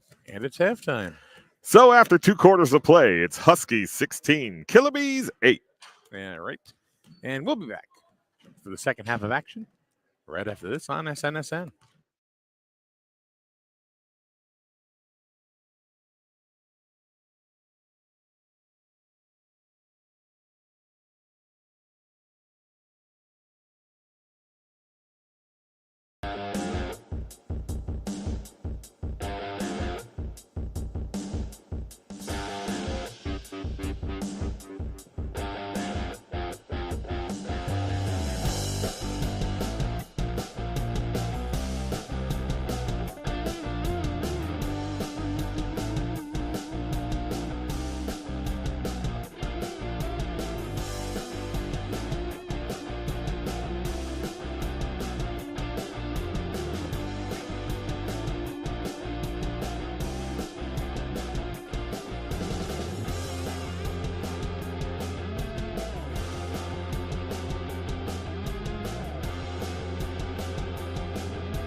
All right, here we go. John Harden. Yes, Mike Minarski. Let's go. Second half for girls 11+ basketball. Huskies with a 16-8 lead over the KILLA Bees. We'll see what kind of changes the KILLA Bees made at halftime. Trailing by 8.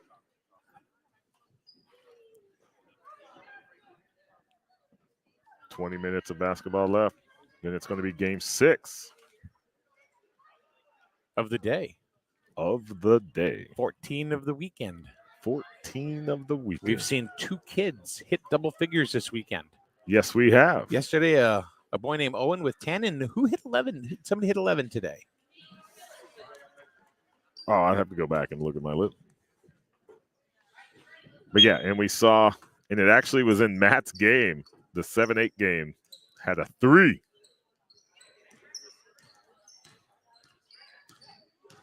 So there's Lily with the KILLA Bees down to Emma. Emma puts it up. I think Caden's got a hand in on that one and offline. I think you're right. The clock's going to continue to run. And that's what because they've been running way behind. Yes. So there'll be a running clock. It'll only stop for like foul shots, supposedly, and injuries. Right. Foul shots, injuries, it does stop.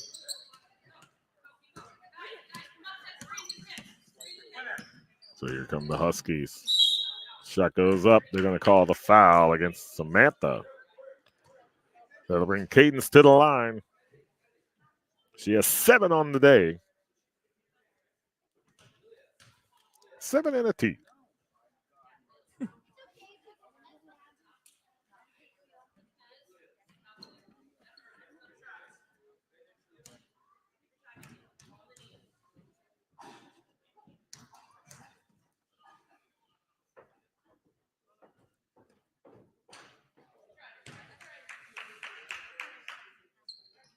First one goes awry.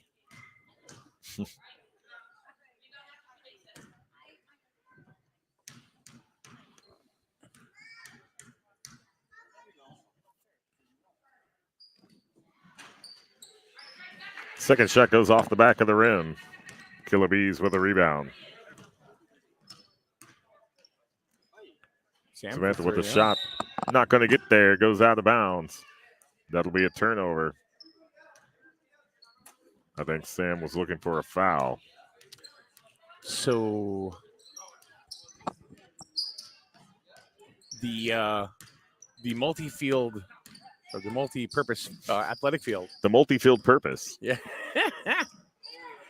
It has been the order has been signed by the first selectman. Yes. So now it's going to rock and roll. Oh, is that what it's going to do? Yeah, they're going to rock. They're going to roll. I can't wait till the shovel goes into the ground for the first time. Are they going to have like the shovel and like the silver construction helmet? Oh, they probably should. I mean, they should do that up. To be honest with you, I would definitely be all for that. I just think that's phenomenal. I know you and I can agree to disagree on that. Well, it's not the field itself that I disagreed with. It was kind of the process. Oh! But they are going to ring her up for the foul.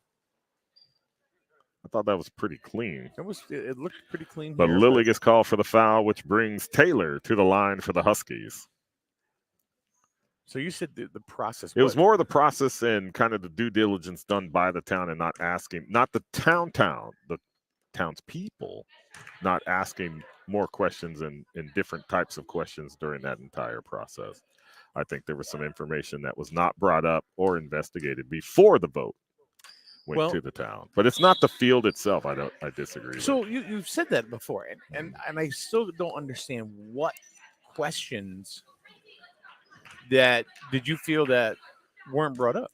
Well, some of my questions, it's very similar to the roof conversation that we had for the high school years and years ago, is there were 3 different options that were available to be voted on. What was being proposed, and that shot goes in. That's Emma.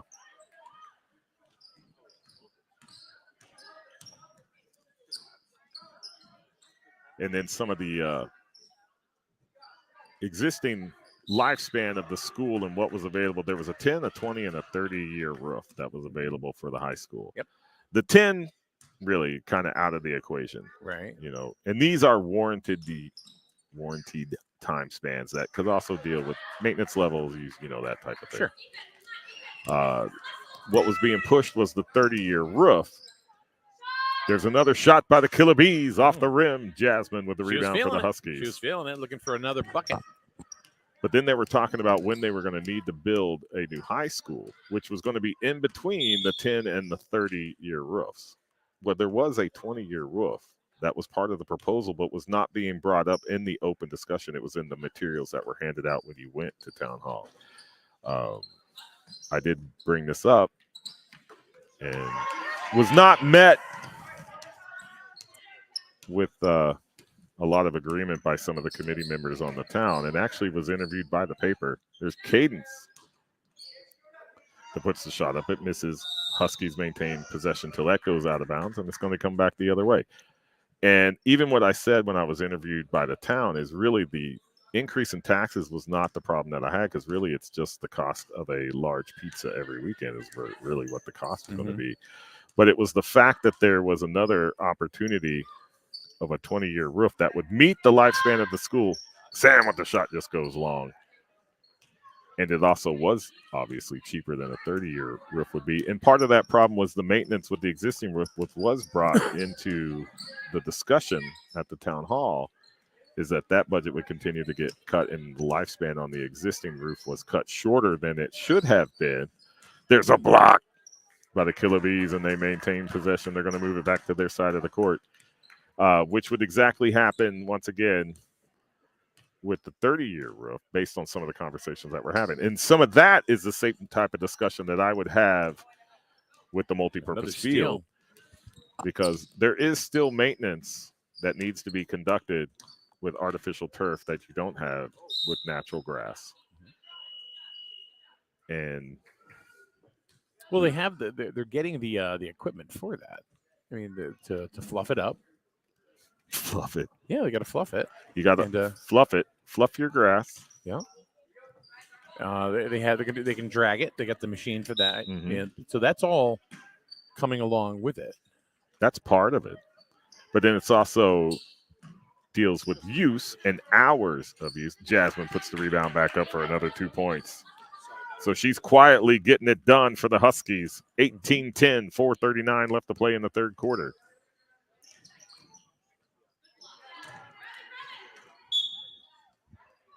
So that'll be coming back the other way. Oh, so they're saying it's clean. It's going back the other way.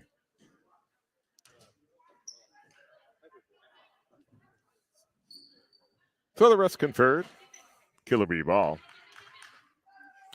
So the maintenance stuff was covered for the field. They got to do it. No, I understand that. But they run maintenance now. John Henn does phenomenal work, and he's the only guy. So you're only getting caught up on one aspect of the whole thing. We haven't even finished this conversation, not even close to this conversation.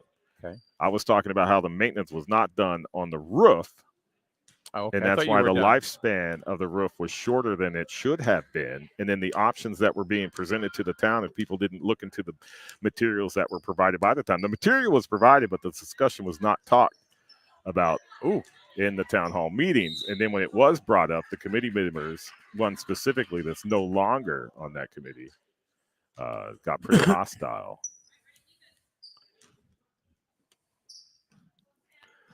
So one of the things that was talking about. Am I right? Yep. Okay. And then with pushing the multi-purpose field was the maintenance that would not have to be performed, that is performed against natural grass. So that was one of the selling points. Not saying that there's not maintenance that's involved with an artificial turf. That's the only thing I'm saying about the maintenance part of it.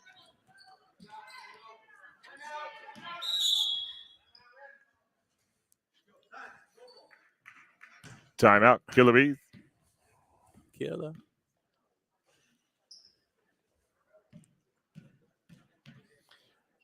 Yeah, then there's the whole the economic costs of it, right time, actual costs, because you have the initial cost, recurring costs, lifetime costs of the field.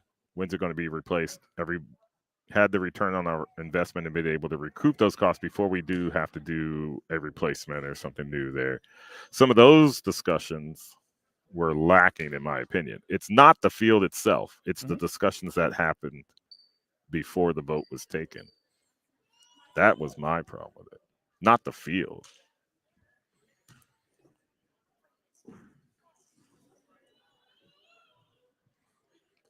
Because I would like to go into a town vote, especially if you're going to go into that type of investment. We've done our due diligence as townspeople before we go to vote. Because everybody gets cut. They talk about, keeping kids here, and they're not going to go to KILLA because we have plastic grass. That's superficial. Well, from what up to right now, all of the 8th graders that are in school system now, other than going to tech schools, they're all coming to Griswold High School. Yeah, you said that yesterday. Did I? And that's a great thing. I didn't know I told you that. Samantha gets it up, but she is going to draw the foul. That's going to go against number 4. So Samantha comes to the line for the KILLA Bees. They're down by 8 with 3:07 left to play in the third quarter. Yeah, I didn't really have a problem with the field itself. It's more with our town and talking to people. Samantha gets the first one and not asking more questions before we went in.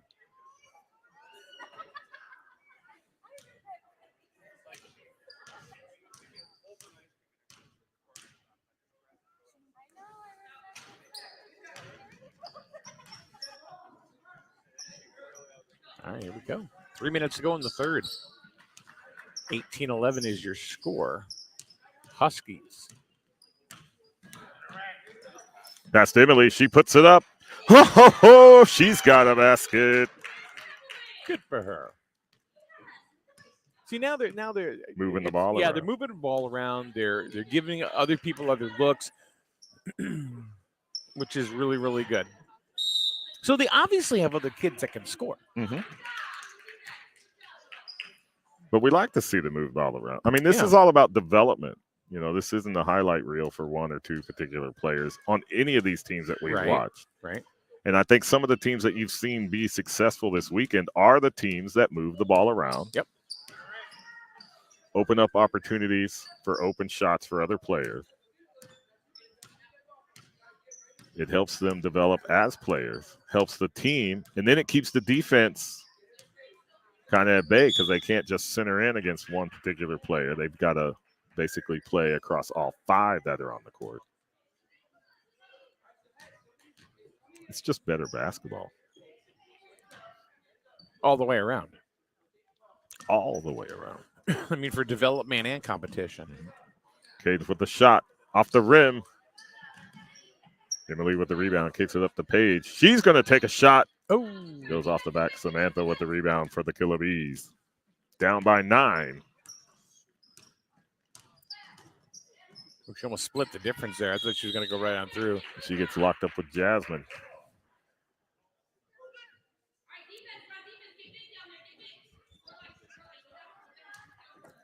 Wall's going to stay with the KILLA Bees.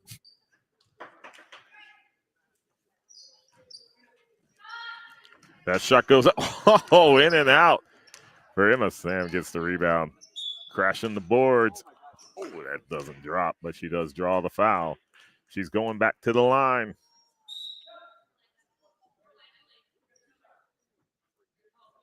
So we have substitutions for the Huskies after this shot.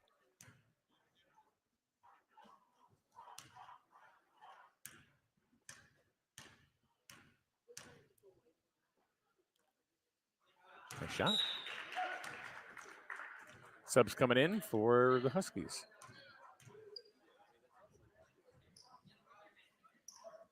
Looks like Emily went out. I can't see the number past the ponytail. So May's in and Layla's in for the Huskies. Off the backboard. Cadence gets the rebound for the Huskies. Cadence looks like she's coming up a little gimpy there. Yeah, Is she limping a little bit? She is limping. She was limping last weekend as well. Takes the shot, gets the basket.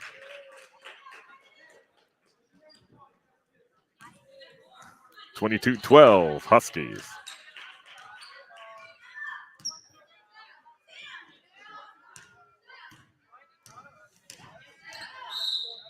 Sam tried to work inside. They're going to call the foul against Page.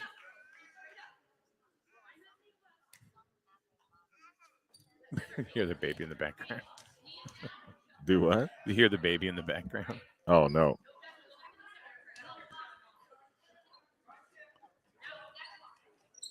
So the inbound goes to Smith. She immediately puts it up. It bounces off the rim a couple of times and falls down. And that time expires in the third quarter. It's Huskies 22, KILLA Bees 12.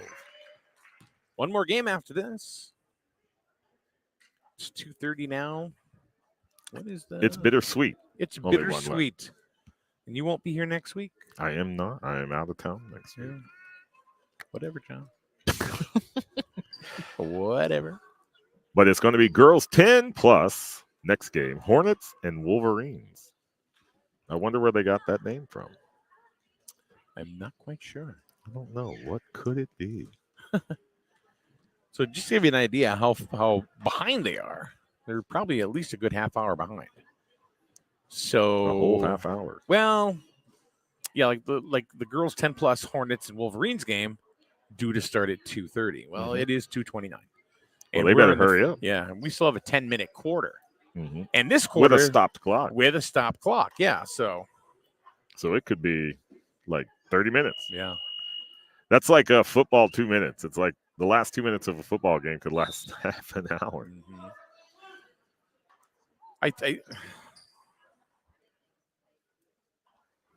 I don't know. Well, it's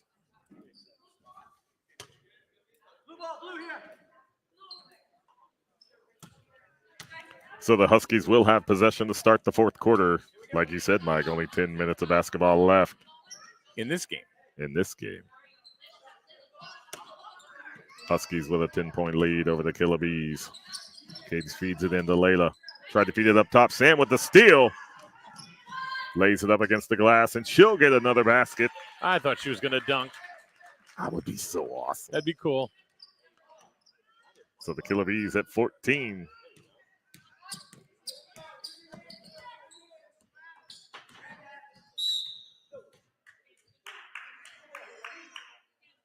So they'll call Emma with the foul.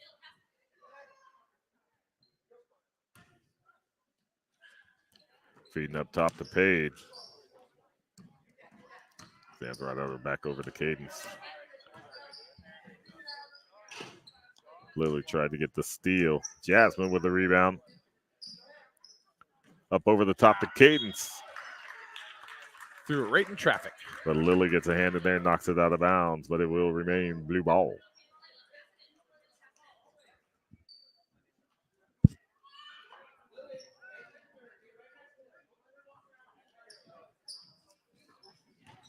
So there's the inbound underneath. Cadence goes to the court. Official timeout.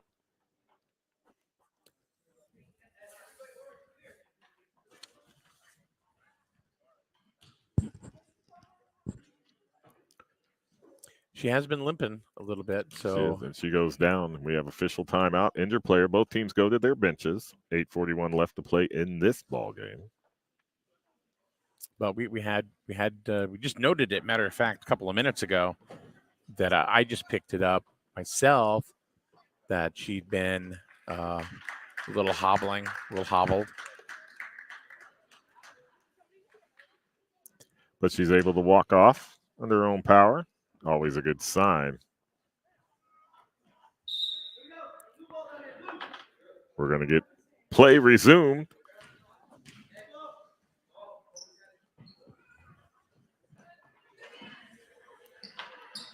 The Huskies with the inbound. It will be Layla.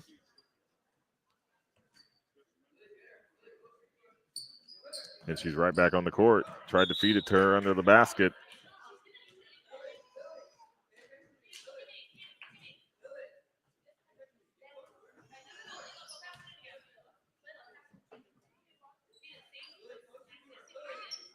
So Huskies will maintain possession. Ball went out on the Killer Bees. Trying to get it down to Jasmine. Jasmine works that baseline. There's Paige with a shot that gets blocked. Sam gets a hand on it. Then we're locked up underneath. Ball's going to come the other way. Lily for the Killer Bees. Able to regain possession. All right, the Bees, they gotta start putting it in the bucket. Yes, they do. Easier said than done. True. You got two big girls down there. You've got Cadence and Jasmine. That's going to go out of bounds. So that will change possession back to the Huskies. And Paige isn't. She's not a short kid either. She's No, she's rather tall. yeah. And she seems very quiet, very reserved, just gets her job done, kind of knows her role, knows where she needs to be, where the ball needs to be, and just kind of plays the game. Kate's with a shot off the rim. Jasmine with the rebound. She's trying to put it up. That's in traffic. We got a foul call. She'll be shooting two.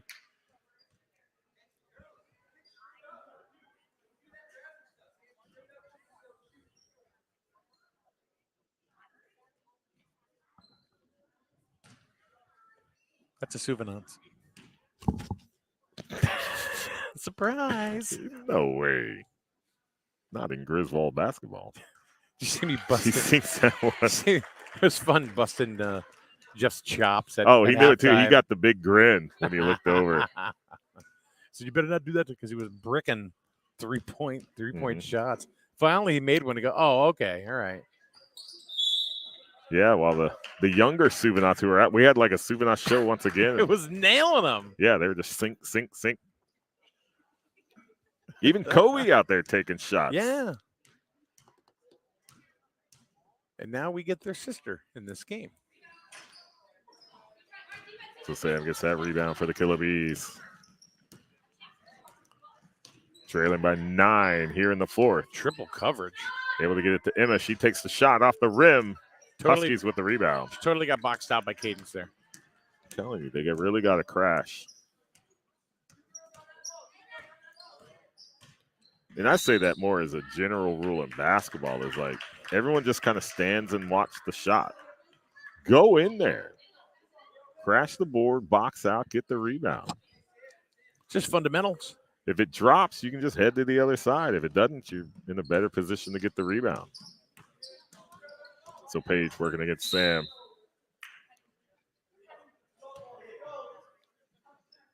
Foul on 4. Was that on Cadence? Yes, it will. Okay. So here come the Killer Bees. Trying to go up top. Layla comes in there. Woo! Sam says, not today. Ripped it away. But Layla kind of coming out of nowhere. Battling to get it to Emma. She's going to go to the baseline. Oh, Jasmine in there. She's going to get called for the Yeah. foul. Yeah, she got ball, then arm. That's a good one. I like it. I like those aggressive. If you're going to foul, then foul. you know? Make it worth your foul. Yeah. Get your money's worth. Just not flagrant. No, of course not. I fouled one kid one time in middle school. Mm-hmm. I missed the ball and got him right in the nose. Oh, man. And I wasn't doing it cheap either, but I wasn't trying to hit him in the nose. It just happened. It just happened. He had the ball up like this. Right. And I thought he was going up to shoot it, and he brought the ball down. I went, "Tunk." He caught it right in the face. Got right in the mush. Oh, man. And he probably got all your hand, too. It He wasn't did. just like a little piece of the finger or something. No, he got this he got this grade A ham smack in the mouth. So they're going to give Kendall a foul for the Killer Bees.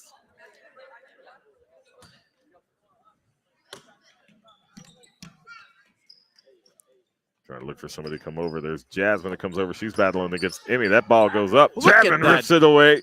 She's going to go to the And then court she took it away from her and teammate. fixed her glasses all at the same time. There's Cadence with the shot off the rim. Battling underneath. So that was Lily for the Killer Bees going against Cadence. Good job by the Killer Beast right there to, not lay down and play dead. I mean, there's still time on the clock. No, I know, Yeah. but still playing aggressive Right. defense. You got to give your team opportunities. Right. She comes flying in there too.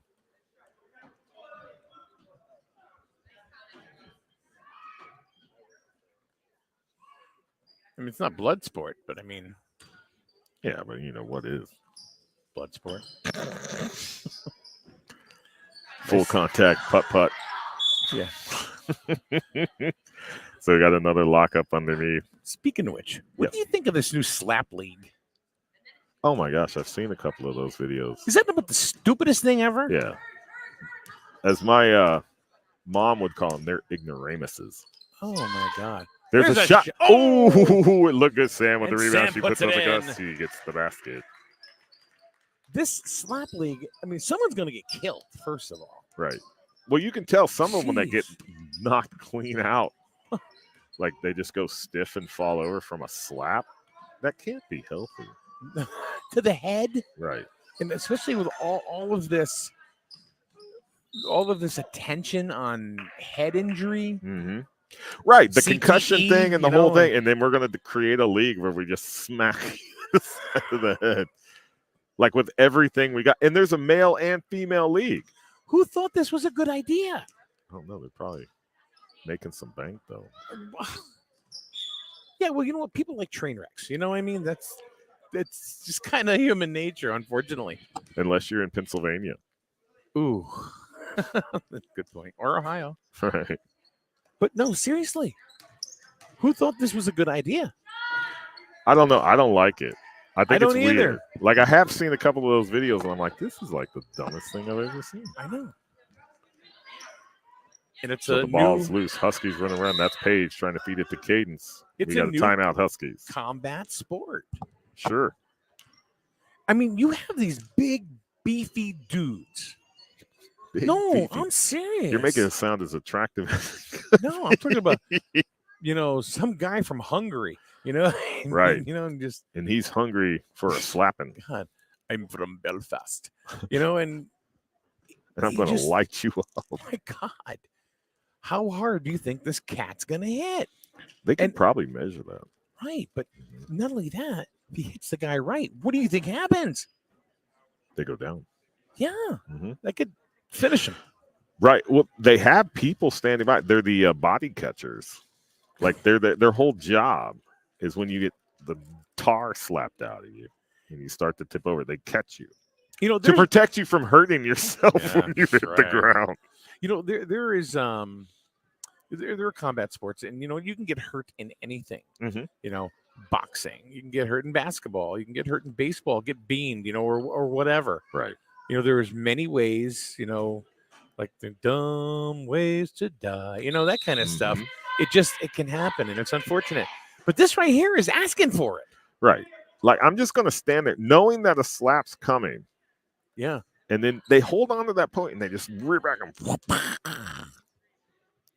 that's dumb.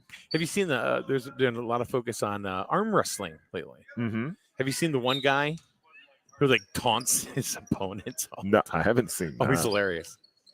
He's like, no. But it's like Sylvester Stallone and over the top. Feeding it down to Paige. She takes the shot. That's going to go off the glass. Jasmine puts it in. Rebound. She'll get 2. That's going to put the Huskies up by 9. So And a that steal. pass, yeah. Feeding it to Cadence underneath. She's going against Sam. They're going to ring Sam up for the foul. And the hands go up. That is the I can't believe this foul call. That's the I can't official believe you international. called the foul on me sign. Yeah. Or I'm practicing my waiter call. No, what we're saying is that this right here is the international. I can't believe you called me on a foul call. I can't believe that's not a foul. Foul call. Can't believe it's not butter. But I agree with Logan, and I think we have a general consensus that was all ball. Oh, well, Logan would know. Yeah, I Coach mean, Logan. he's been coaching all day. He's been coaching all day. Coach Logan has. He may have missed his college. She thinks the second. I told him yesterday, go back to school and become a teacher and coach. There you go. He's good with kids. So It really Caden's free is. throw.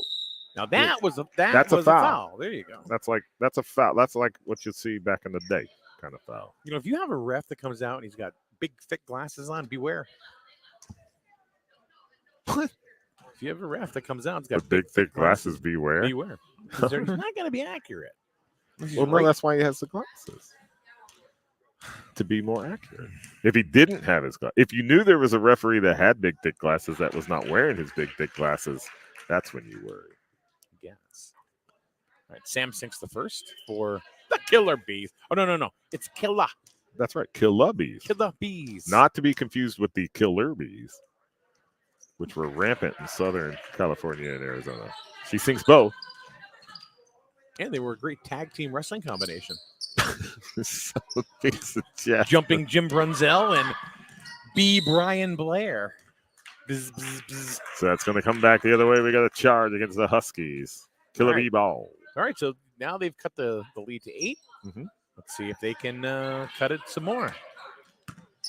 Way to press Samantha, bringing it down. Ooh, she splits two Huskies. Tried to move back to the inside. Getting doubled up, kicks it out to Emma. She takes the shot in the basket. Lead is down to 6. And they're pressing a little bit. Back. Paige trying to get it to Jasmine. She does. Gets around Lily. And it goes out of bounds. It's coming back the other way. So this is what the Killer Bees need. They need turnovers. They need the Huskies to stay out of the basket, get the turnovers, come down and capitalize on that. 3:56 left to play in the game. They only trail by 6. And snacks. They need snacks. Snacks is after the game. And sprinkles are for winners. Oh, Emma with a shot. She's going to get fouled. And she's going to go to the line. And you heard that one like you were talking about.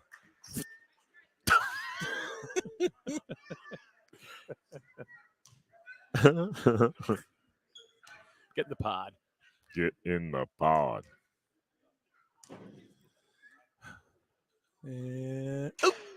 Off the front. Sometimes I think people try to put a little bit too much finesse on their shot. Yeah. Get it up there. Like Matt and I were talking about, use that backboard. Especially at this level. Mm-hmm. And nope. Jasmine comes down with the rebound. She's going to take it herself. And look at that. Nice spin move by Jasmine. Get it over to Layla. They are all over them right now. Emily with a shot off the rim. Huskies come over the rebound. We got a timeout. Huskies. They're going to regroup. Actually, good. That's a good call because they're starting to their cohesion's kind of breaking down a little bit. They might be getting a little gassed. Going up and down. This has been a very physical game, back and forth. I mean, they've been up and down the court all 4 quarters. Yeah, physical game underneath. I mean, the player on player. This is really girls 10 plus. This is tough basketball. I mean, the first half, I want to say probably in the first quarter was probably the most easygoing quarter because, when the Huskies had the ball, they were just kind of bouncing. They were just dribbling around the perimeter. They were just killing time. Yeah, they weren't doing much of anything. But then again, nobody from the Killer Bees were challenging them. It was almost like they were like, okay. Yeah, whoops, all right. But that ended, and they started challenging them. And then it's really turned into quite a ball game. Yeah. It's almost the tale of 2 games in this one game. And we have found that there are plenty of others on the Huskies that can score. That can score, play defense. Yeah. Other than Jasmine and Cadence, there are other kids. Right, like we've seen a shot by Emily. Layla's played fantastic defense for the Huskies. Yeah. I mean, this is not taking away anything from these young ladies. I mean, but it's like to see they're the both talent very kind of good. spread Yeah. around. Cadence is a very talented basketball player. And she's coming to the line. There's no doubt. I mean, every team has their star, right? Has their shooter. Mm-hmm.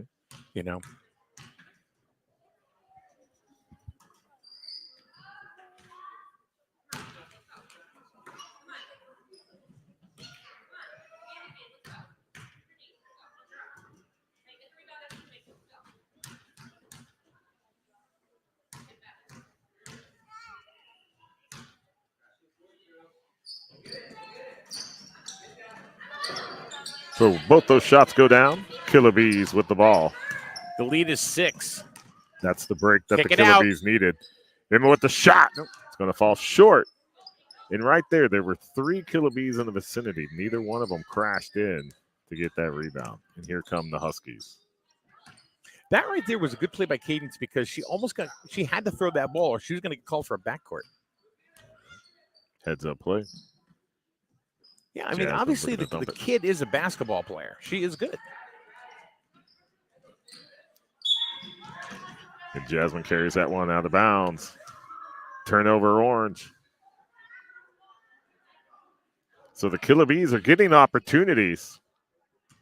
Is Jasmine? Oh, her shoe came out. I was like, is she okay or does she have a shoe issue? It's a shoe issue. These dang shoes all day.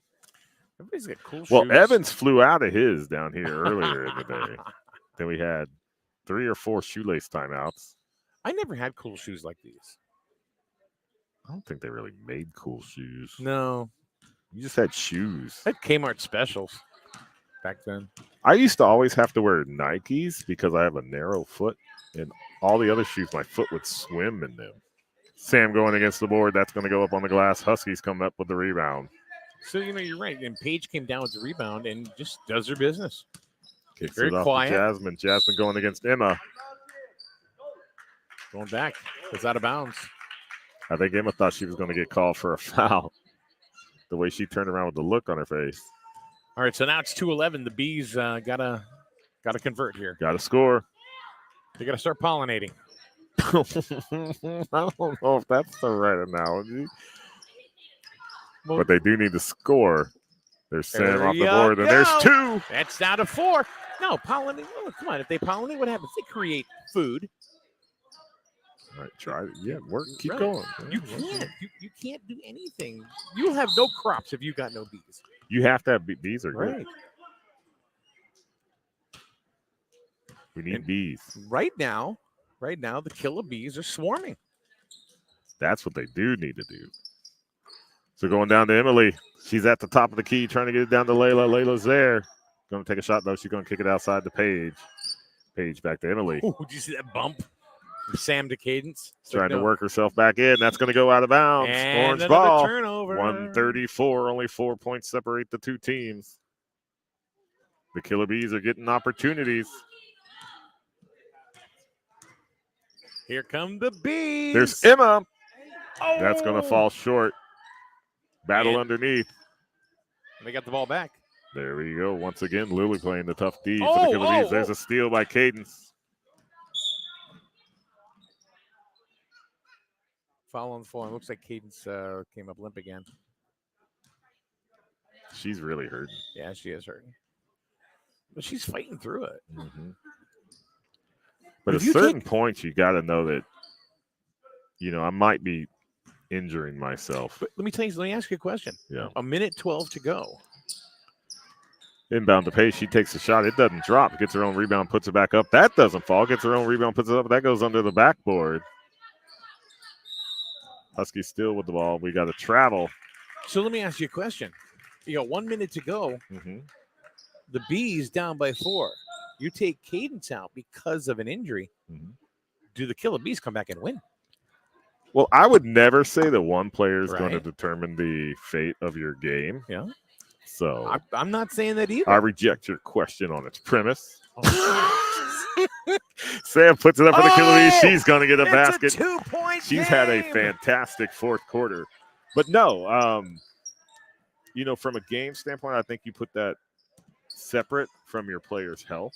Look at this. Look at this. She is all over her. She is. Gets fouled hard underneath. Yep. And she gets bumped. 38 seconds.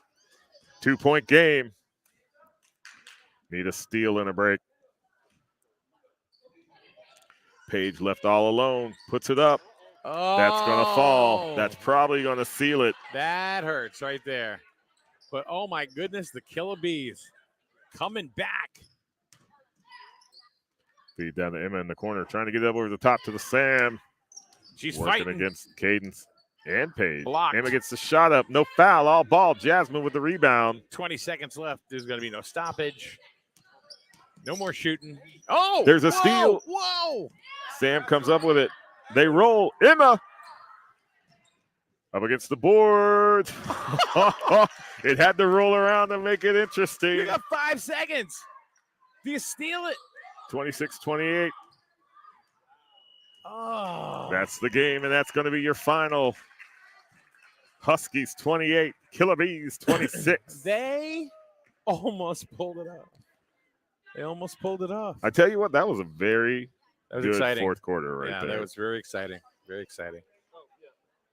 Holy moly. And great clock operation by this young man right here. Good job. Good job on the clock, buddy. Good job on the clock. Probably the best today. Best clock, yeah. Yeah. But sometimes you don't want to do too well because then you'll be like, Yeah. I'm always clock operator. Well, there goes Logan, taking his His between game break. But we got one game left, Mike. Our Sunday of basketball is drawing near. Yeah. And we'll be back in a couple of minutes right here on SNSN.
So welcome back to SNSN.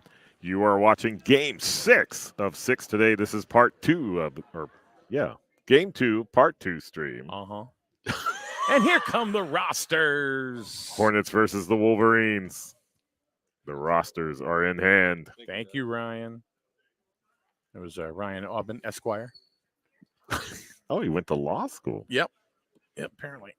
All right. I don't know. I've just been a little bit off talking today. I've kind of stumbled over myself a couple of times. But it is the Hornets and the Wolverines. Let's go. Final game of the day. Girls 10 plus. There's the tip. Hornets with the ball.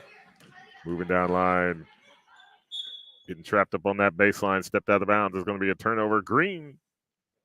First turnover of the game. I don't like turnovers unless they're apple or blueberry. All right. We're talking pastry. Oh, so that shot goes in for the Wolverines. That's number 4. Emma. 2-0. Actually, they have the colors of the Charlotte Hornets. They do. Yeah. I'm thinking that may be where they got their name from. Is it yellow? I mean, do the Hornets? Do they have yellow as well, or is it, I know that's the shade of blue. The Charlotte Hornets have yellow. Yeah. Or like a hornet.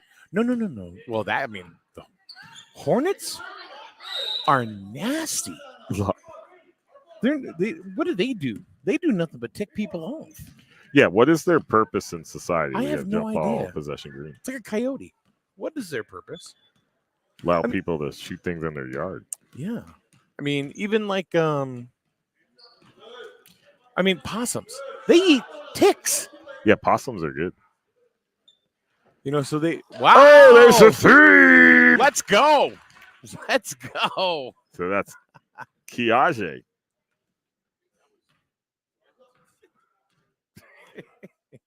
Did she stick up the 3 like everyone has done? She gave us the 3 sign, didn't she? She didn't? Oh, okay. All right. So she acted like she'd been there before. So that's Peyton. No, that's a 5. KILLA? Oh, that Going was a underneath. travel. That was a We're travel. going to get called for the travel. That's going to come back the other way. On the second jump, that's a travel. So the Wolverines with a 5-0 lead over the Hornets. So if we're going to say that the Hornets got their name from Charlotte, where did the Wolverines get their name from? Oh, I don't know. Maybe. Griswold, Iowa. That pops up all the time when you type in Griswold. Like if you go on like Max Preps, you type in Griswold, the first one comes up, Griswold, Iowa. It does. But they're not Wolverines, though. They're not. I looked at them too, going Max Preps. The exact same thing you're talking about. Now I got to look. So the Hornets going to inbound the ball. That's number 5. Peyton. I got to look now. I don't know if this is right. What's that? This roster. The Tigers. The Griswold Tigers in Griswold, Iowa. Are Tigers indigenous to Iowa? I don't know. Neither are the Wolverines in Connecticut. So, yeah, who picked that? It's been there a while. You've got some history with this school district. You don't think that? You don't like, think when did they pick? Has it been the Wolverine mascot since the beginning? As far as I know, there were Wolverines when you went here? Yeah, and that's 100 years ago. Oh, that's pretty good. Oh, there's a steal by the Hornets. Why are you saying this is not the right roster? I was looking at the names and the numbers. I don't know if they're matched up correctly or not. That was Peyton with the steal and the shot for the Hornets, still looking for their first basket. Here come the Wolverines.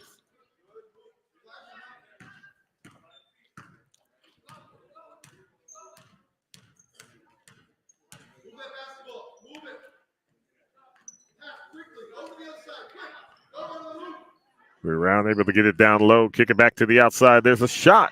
It's going to fall short. Tried to save it from out of bounds, but it did go out of bounds. It'll be Hornet ball. Substitution for the Wolverines.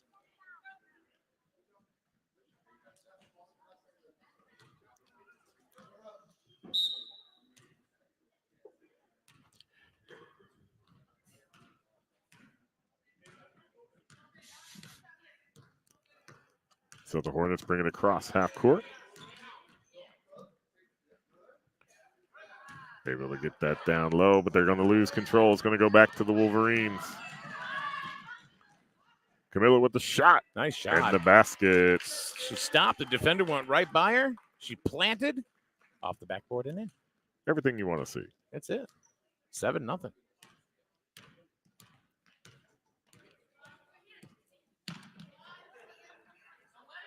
So sometimes, problem when you stop, you get yourself locked down. You definitely got to count on your teammate. Timeout, Hornets. Good timeout by the Hornets while they still maintain possession before the jump. But the Wolverines out to a quick 7-0 lead over the Hornets here in the first quarter of Game 6. Here's Ryan. I beckoned Ryan. I think they're who? Here, hold on.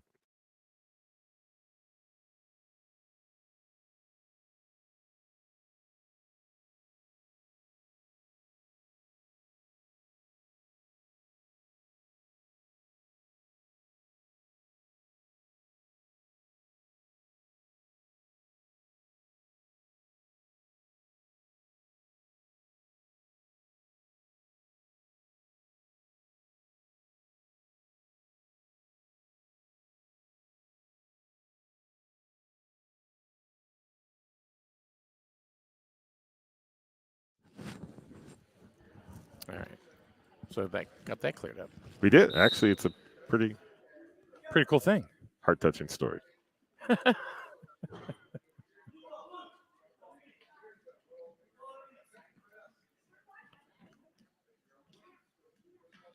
no, I find it hits, all towns, states, the history behind them and how they came up with certain names and traditions and things within it. I find that interesting.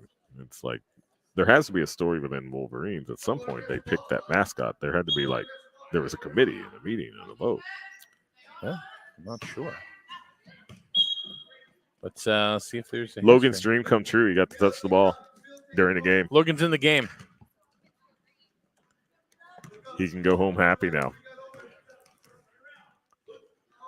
So there's a steal on the pass by the Hornets. They're going to bring it down. Checked up at the top, put the shot off. It's a little bit offline, but the Hornets able to come up, but they're going to let it go out of bounds. Maintain possession.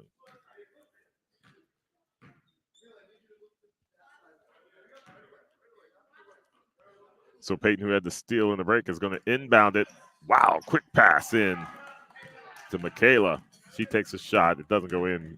Wolverines with the rebound. Working to the inside. Shots up off the glass. Camilla gets the rebound. She puts it right back up. It's going to go off the rim. And finally, the Hornets come up with a rebound, bring it down to their side of the court. Still looking for their first basket of the game. So I'm looking at the history of Griswold High School. Mm-hmm. It doesn't mention any other mascots other than the Wolverines. So it's been there since the beginning. So let's see. Shoelace timeout. No basketball titles. None. Ever? Doesn't say anything in here at all. Baseball state champs, ready? 1969, 1970, 74, 75, 78, and 81. So we haven't won a state title in 42 years. Well, it's about time. Football state champs in 1964 and 1974. So the 60s and 70s, we were pumping out some teams. How about this, though? Cross country. State champs 90, 91, 95, 96, 98, 2000, 2001, 2, 3, 4, 5, 6, 7, and then a drought until 2022. So we're good at running through trees. I guess so. State champion Class M 2003 softball.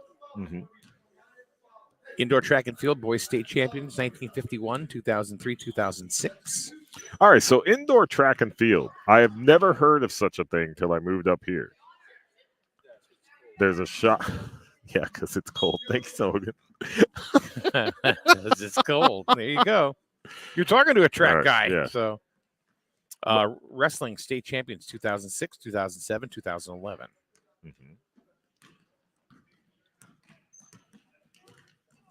Do you know when the Thanksgiving Day tradition started with Plainfield High School? 30s. No. No. 1966. Oh, 66. So much earlier than it. Or, well, later. But the depending on how you rivalry look at it. dates back to 1937. Oh, well, that's what I was thinking. So there's a shot by There you the go. Wolverines. They get another basket.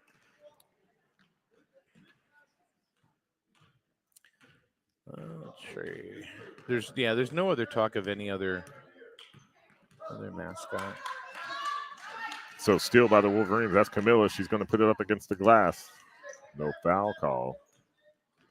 Peyton comes up with the Hornets. Works her way back around the inside. Going to go over to KILLA. There's her shot off the rim. Hornets with the rebound. That's Lila. Goes out of bounds. Going to be Wolverine ball. Substitution for the Wolverines. So the Thanksgiving game. Now, what started at 6-8? They just said, hey, I got an idea. We're going to have a Thanksgiving game. Yes. I'm sure they played before then. Right? Yeah, but they started doing the classic, and then they named it. Who holds more titles in the Thanksgiving class? I don't know. So they're going to call the foul against Charlie. It'll give the ball back to the Hornets. Peyton drives in, takes the shot off the top of the backboard. There's a battle for it. It's going to go out of bounds. Hornet ball.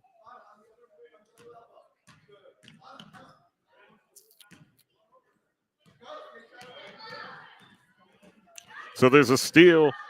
That's Charlie for the Wolverines. She's going to put it up against the glass. It's not going to fall. Gets her own rebound, puts it right back up, and then she's going to get the two. So the school that we are in right now was built in 1936. Really? Yeah. It's held up pretty well. And was the high school until 1992. That's my graduating year. I graduated in 84. So you graduated out of here. I did. So we have played one quarter of play. Wolverines 11, Hornets 0.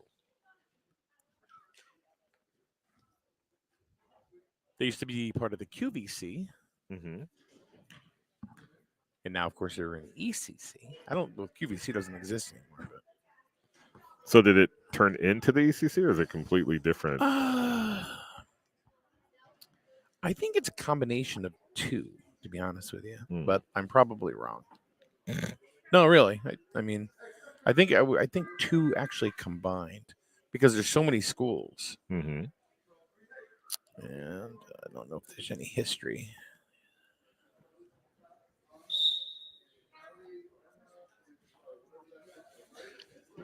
Yeah, there's nothing here. Because, I mean, Eastern Connecticut, Quinnebog Valley, that's pretty specific to a certain area. But Eastern Connecticut Conference, that's quite broad. Yeah. Yeah, it just shows the schools.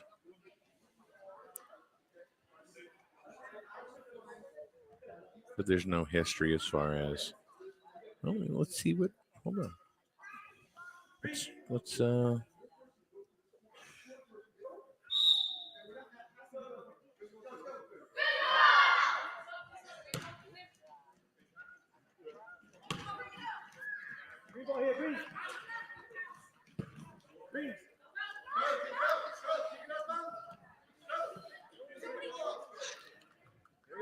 So to start off the second quarter, Wolverines with the ball, looking to inbound it. They can get their hand in on it for the Hornets. She's locked up in the corner looking for somewhere to dump. She's able to look up high, try to get that to Ariana. That's going to go to Layla. Back over to the other side. And they're moving the ball around quite efficiently here, and they get the basket. Ariana with two. And the Hornets are on the board. Emma launches that in the air. Griswold. Wolverines able to maintain possession.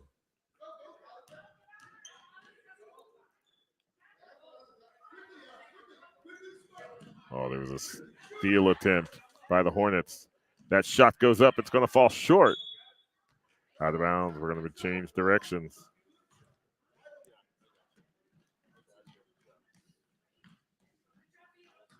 I'm looking for see if I can find anything on the QVC. On the QVC. Yeah, I want to see. And not quality, value, and cost. Isn't that what QVC stands for on the shopping channel? So let's see. So the Hornets kind of getting bunched up together over there. They're able to get it paid. She puts a shot up off the back of the rim.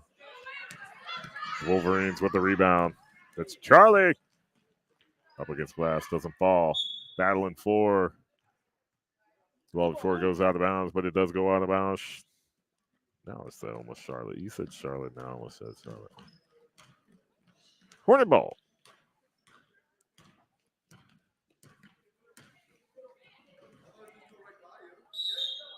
So there's a travel as Peyton goes to the ground trying to get around those Wolverine defenders. Trying to see if I can find anything on the QVC. Mm-hmm.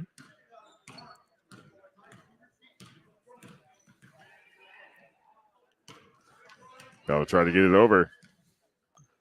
Coraline with it. That gets stolen back by the Wolverines. Over to Emma underneath. She puts the shot up off the rim. That's going to go out of bounds. Hornet ball.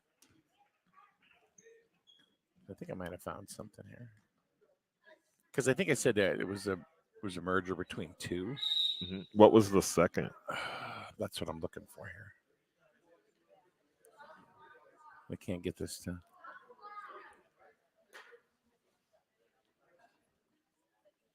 Because the Wi-Fi in here is a little spotty, say the least. Let's have a budget referendum. Yeah, it's doing nothing. It's just zipping. It figures. The one thing I finally find something, now it doesn't work. Oh, see, it heard you talking bad. Well, no, I wasn't talking bad. It's just. So there's a steal by the Wolverines. Charlie coming up with it. Checks up. Battling hard, and then they're locked up underneath. Possession blue. Excellent defense played. Right there by Ariana for the Hornets. KILLA bringing it across.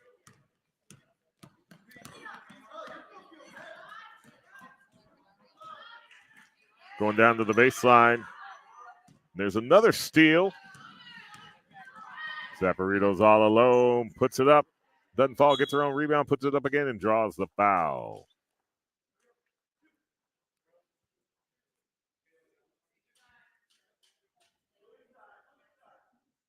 So the Wolverines coming to the line. More specifically, Charlie.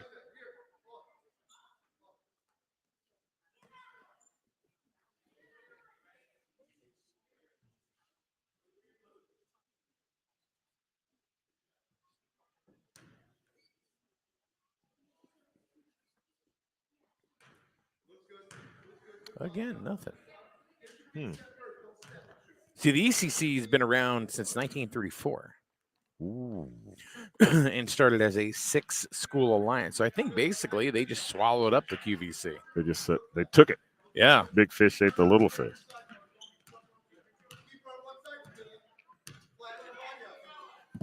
Coraline getting it in. Dariana. Battle against Charlie. I tell you what, Charlie is really wants to take this game. She puts it up against the glass. Another one doesn't fall. She's fighting against KILLA, able to get her own rebound. She's going to toss it across. That finally finds the hands. And in and out. That's tough. In and out. Camilla working the top of the key. Going to get it back down. Yage off the glass. But Charlie right there for the rebound. That's not going to fall, but the rebound will be made by Michaela for the Hornets. Better watch out. Camilla's right there. She gets it over to Ariana. Charlie's trying to wrap her up. Kind of underhand pass to KILLA. They're going to get it down low. There's a shot. The ball, Michaela gets the rebound, and she's going to put it in. And now they've got a bucket. So the Hornets with 4, 5:22 left to play in the second quarter. Wolverines 11. There's Scarlett for the Wolverines. Back over to Charlie. She's going to work herself inside, take the shot.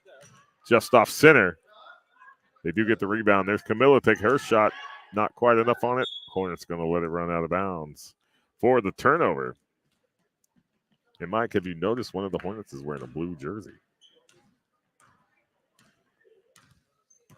Oh, yeah. Yeah, because she is a Husky whose team actually played in the game right before this. She was not in that game, and she is playing here to get her game in for the weekend and provide a substitute for the Hornets. So nice. Fantastic inter-league coordination and teamwork. Sportsmanship. Mm-hmm.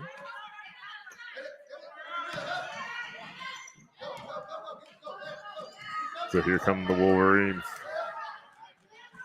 Miller puts it up. She will draw the foul. Speaking of the Wolverines, we will be, SNSN will be at Griswold High School tomorrow night for the CIAC quarterfinals. Griswold against Weaver. 4th seed Wolverines taking on the 5th seeded Weaver Beavers. Yeah. That should be a pretty good game. Yeah. Weaver used to be a Class LL school. Really? And they've gone down. Now, are we considered M or S in the basketball? Well, Class 4. I mean, we're Division 4 out of 5. So okay. Because I've noticed in different sports, especially if you go across like boys and girls, like we may be considered one thing in like a fall boys sport, but another thing in a girls sport. Like softball, we're Class M. Yeah. And that's based on the student population. Yeah. So, like Weaver, I guess it's an inner city school in Hartford.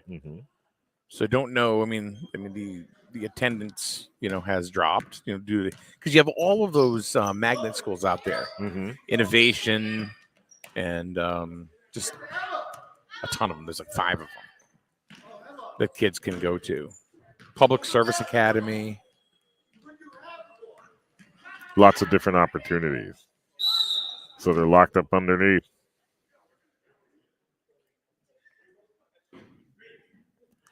Possession green.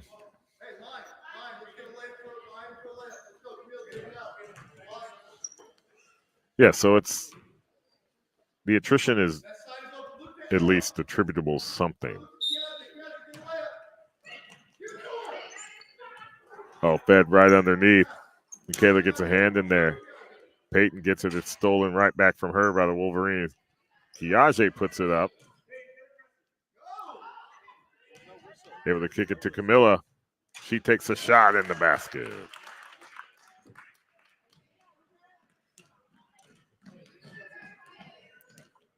So 3:05 left to play in the second quarter.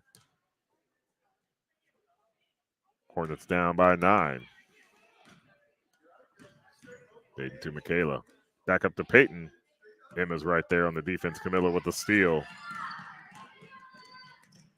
Oh, nice spin move to the inside. Takes a shot. I think a hand got in on there. Emma fighting for the Wolverines.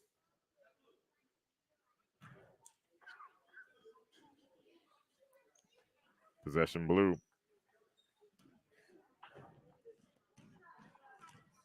Last 2 games, we've had nobody commenting, nobody shouting out the kids. Nobody. No, quiet. Surprised. Peyton with the shot. Oh, the rim. Scarlett with the Wolverines with the rebound. She's going to feed it up to Camilla, who's going to bring it down. She's got one. Oh, she gets by Peyton. Okay, Leah was right there. Scarlett gets the rebound. Kick it back out to the outside. There's Kiage. That's going to go off the glass.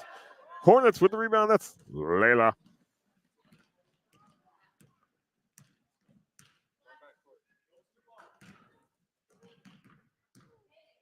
Coraline saved, or Peyton saved it on the pass from Coraline for the Hornets.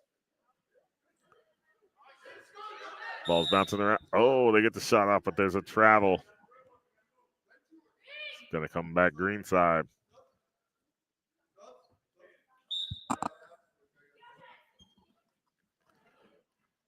Substitution for the Wolverines.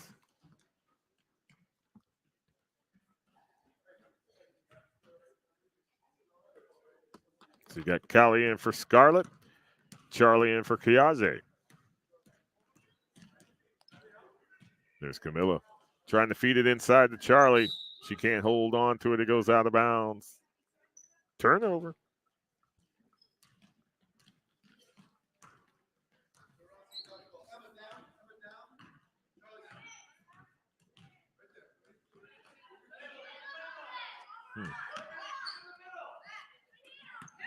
There's a steal by the Wolverines.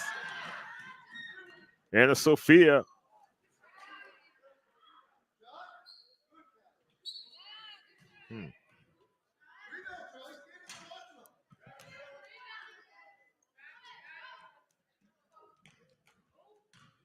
So Layla with the rebound for the Hornets. They're going to bring it across half court. Peyton running into traffic, trying to feed it underneath. Anna Sophia with it again for the Wolverines. She'll bring it across half court herself. Battling against Kylia. We got the travel. So that'll come back.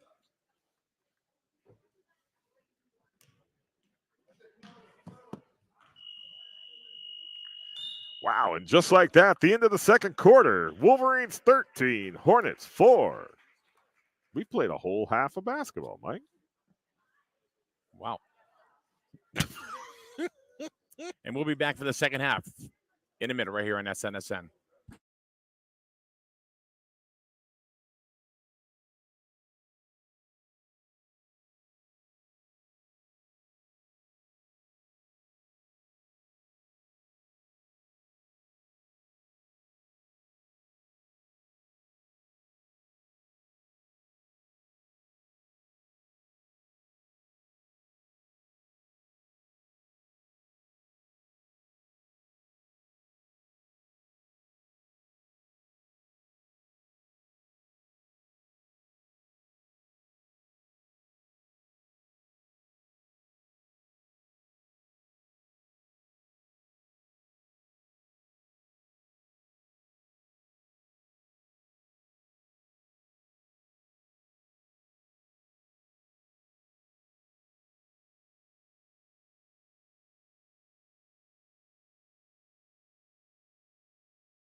So we are back for second half action with the girls 10+ Wolverines versus the Hornets. Going into halftime, the Wolverines have a lead over the Hornets 13-4. To begin the second half, the Wolverines with possession. They're going to be inbounding the ball. It's going to be Charlie heading out to Camilla. Defenses are set. There's the whistle. We're underway. Quarter 3. Immediately stolen by Coraline for the Hornets. Feed that off to Ariana. Trying to find somewhere to go. She finds Peyton there on the far side. Peyton puts it up. Just a little bit short. Coraline saves it, but Camilla gets it for the Wolverines. She's going to bring it back down to her side of the court. Trying to get around 3 separate Hornets. There's a fourth behind her. Trying to dump it off. There's Anna Sophia working over to her left. Coraline gets a hand in there. She's going to steal it. Official timeout. I think there was a loss of eyeglasses, some discussion.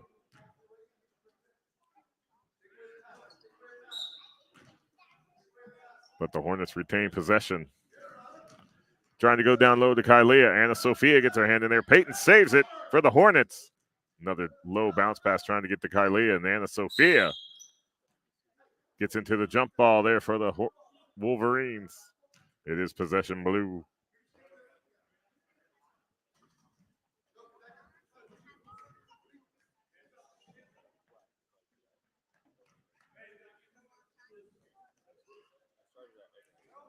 So at this age division, we do have 10-minute quarters, but it's a running clock in the first 3. Then in the fourth quarter, we have a stopped clock, as you would normally expect. There's Ariana trying to get it up over the top to KILLA as she puts the shot up off the glass. Charlie with the rebound for the Wolverines. Trying to weave through traffic. She's able to feed it up to Callie. That's going to go out of bounds. Blue ball.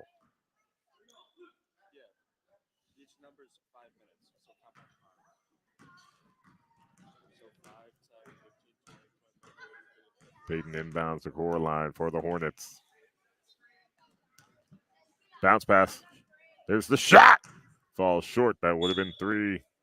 Goes out of bounds. Wolverine ball. So the Hornets still trying to make up that 9-point deficit. 13-4. With 7:37 left to play in the third quarter.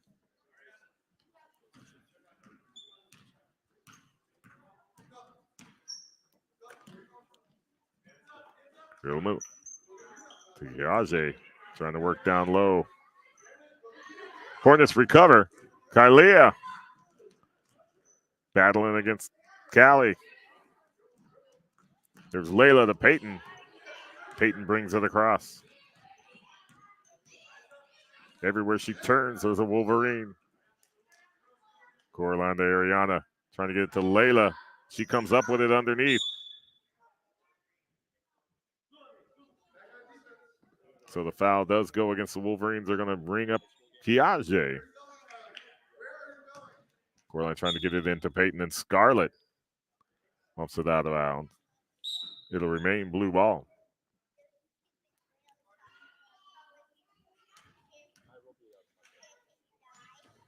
So Michaela comes into the game for the Hornets. KILLA out. Here comes Charlie. Puts the shot up on the side of the rim. Hornets come up with the rebound. That's Peyton, and that's going to be a travel. Trying to protect the ball against the Wolverines. She fell to the court. To travel, it'll turn it over to the Wolverines. Feeding it inside to Charlie. We're tripped up on the far side. Everybody seems to be okay. But it does turn the ball over back to the Hornets. Looking to inbound it. Tiage steals it for the Wolverines. She got Layla and Ariana around her. Finally finds Camille at the top. And there's Peyton and Ariana. Peyton steals it. Driving down, puts the shot up off the glass, off the rim. Doesn't go in. Wolverines with the rebound, and they get tied up underneath.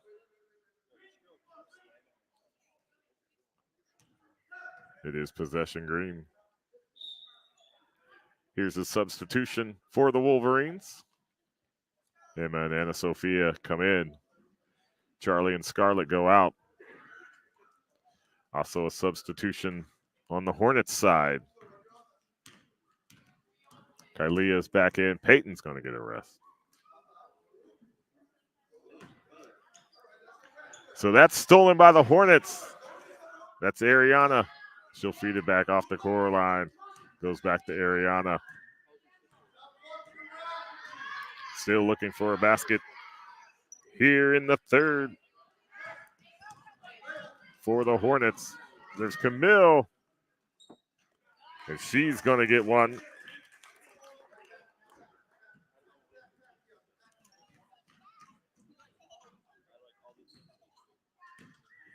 Hello, John.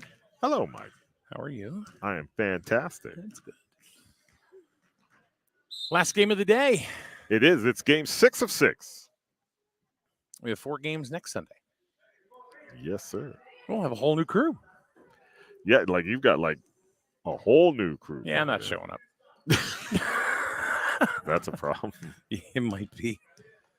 No, it's going to be myself, Matt Danieluk, another color guy to be named later, Another color guy to be named later. and a camera guy to be named later. The camera person may be a youth center employee. Oh, there you go. So they should be under Logan's tutelage right now. Kylia. Ariana for the Hornets. Back up to Kylia. Trying to feed it inside. There's a steal by the Wolverines. It's Charlie. She's going to slow up. She was checking her rearview mirror. Coraline comes in. They're going to jump ball.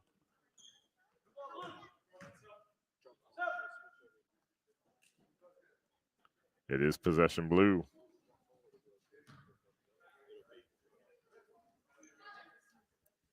Scoreline comes out. Peyton comes back in. We got substitutions on the Wolverine side as well. Michaela, why not? with the inbound, turns it up. Goes off the rim. Emma gets the rebound for the Wolverines. Layla's in pursuit. Kiage cuts her off. And Emma gets 2. She almost lost her balance, but she kept it.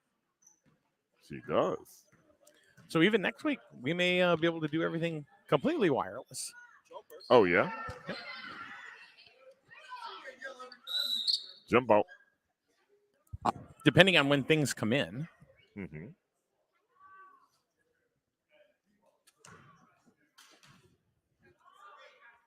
That's always the question. Yes.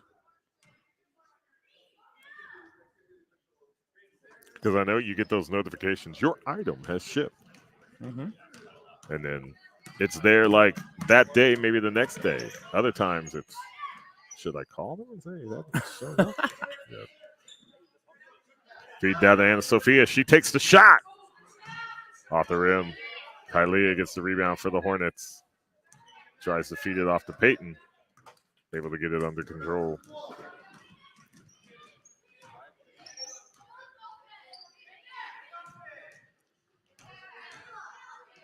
Michaela with the shot. It's going to be short out of bounds. Turnover Green.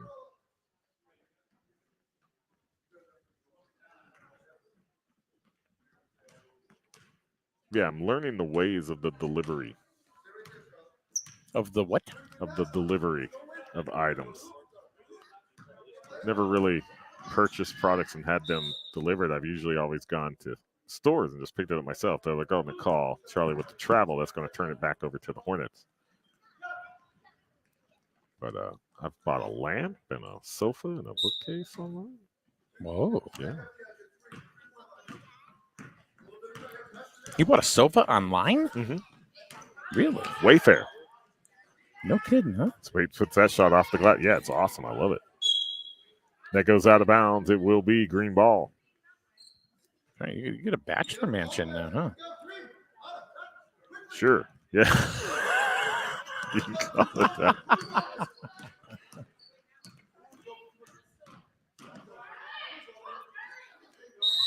So they're locked up.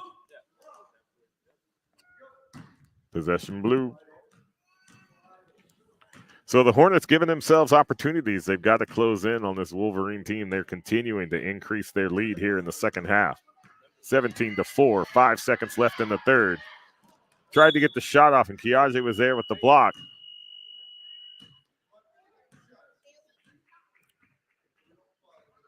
Did she get fouled? They're calling it a foul. It looked clean. We were looking straight on it. Yeah, and they're going to give her 3 shots. They're going to give her 3.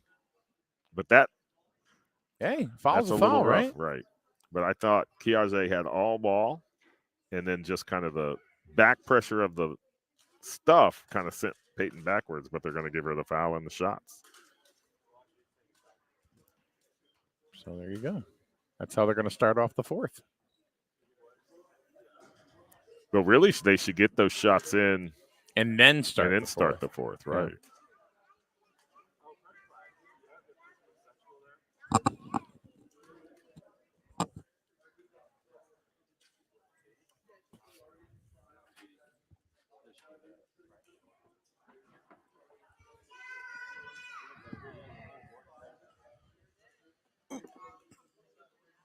Are they still conferring on that? Well, you can't make a call and then convert, like especially not with the benches. Well, they're looking for the young lady that got fouled. And Got fouled or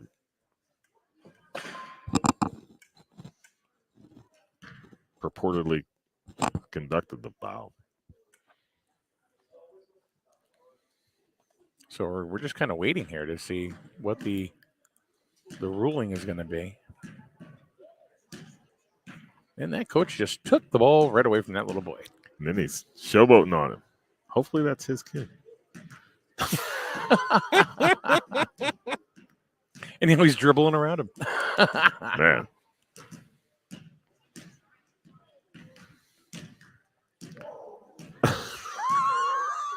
So not sure what they're doing here. No. I would think they would just bring the shooter out. Right. I don't know how much discussion there could be on that. I don't even know what they're talking about at this point. No.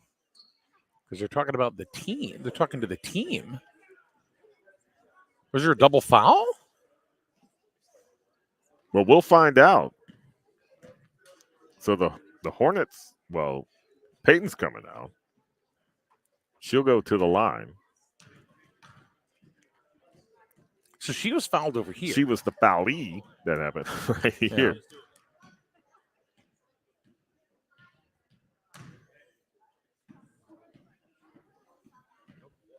2 more.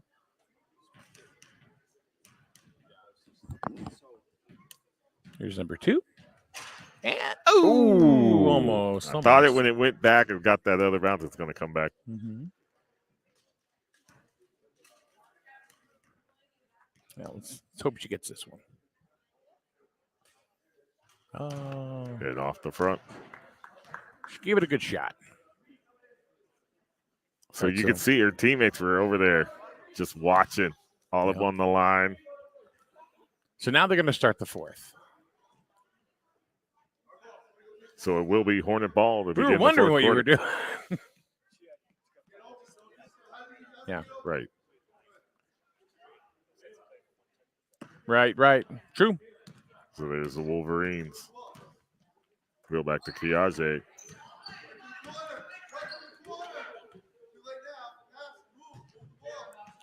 Going back up top. As soon as she tried to make a move, Coraline closed it off. Steal. KILLA right there. Gotta watch her. We saw her last week again now. She's a cagey little hornet. Yeah, cagey's the right word. That's what I was trying to think of. I'm in your head, John. I'm in your head. Oh, no.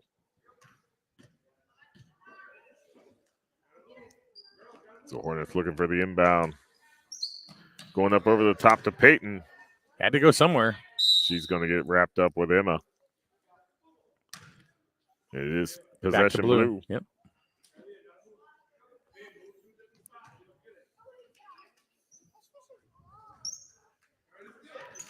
A little bit of a telegraph trying to get that to Michaela, so the Wolverines read that, got the block. There's Kiazi with the steal. Dumps it.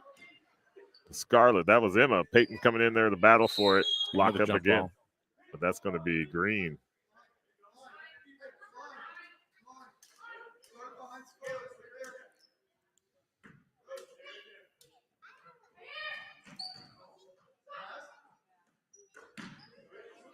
There's Kiazi. Oh, Emma with the rebound, puts it right back up. She'll make it 2. That first one, that poor shot, that was just not fair. See, now that was karma. She got to put it back in. Right. The basket knew it had robbed Kiazi. A little loud. And then it gave it to her. Good. Up. So here come the Hornets. Still only 2 baskets all game for the Hornets. And that was way back in the second. There's Michaela with the shot off the side of the rim. Layla coming in for the rebound, kind of battling with Peyton there. Same team, same team. That goes out of the bounds. Off the Hornets, green ball. Subs coming in.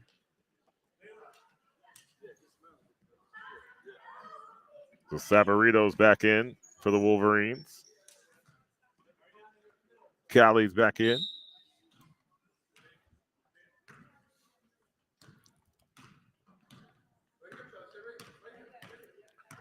He's going to meet her. Come across. Immediately lock her up.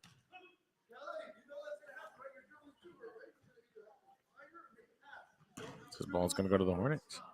Mm-hmm. Excellent heads-up play.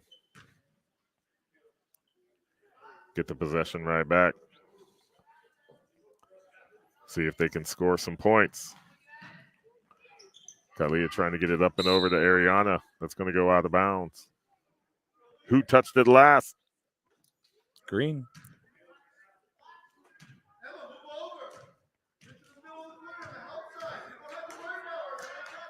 You're having a hard time inbound. Oh, look at it all by yourself. Come on. Okay. Oh, bad angle. Went long. Emma bringing it down for the Wolverines. She's going to get fouled. And go to the line.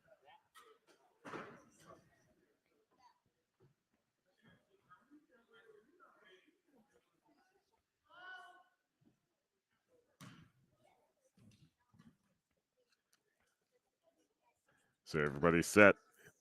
Here come the foul shots. Swish. That just, it even made the. Yeah, made the nice sound too. So Emma with 3 here in the 4th.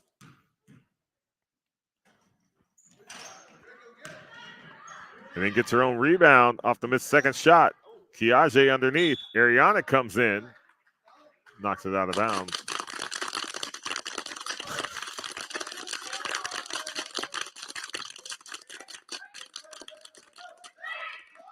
God, that's a long play. Yeah. There's Charlie for the Wolverines. People here in attendance appreciated it. There you go. So trying to get it over to Scarlett. She's got 2 Hornets surrounding there. Here comes a third. And the ref. They appreciate the ref. Yeah. Yep. About time the ref got some appreciation.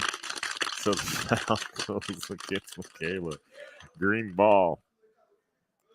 Whoa! Sending it all the way down. That was intended for Scarlett. It's going to go out of bounds. It will be Hornets ball. Let's go into the cafeteria. Going That's to where the that one was principal's going. office. But 7:21 left to play in this game. Wolverines. Let's see what you're made of. With 16 points. Let's see what you're made of. That's right. Let's see what you're made of. Yeah, we get it. Hornets. Bye, Felicia.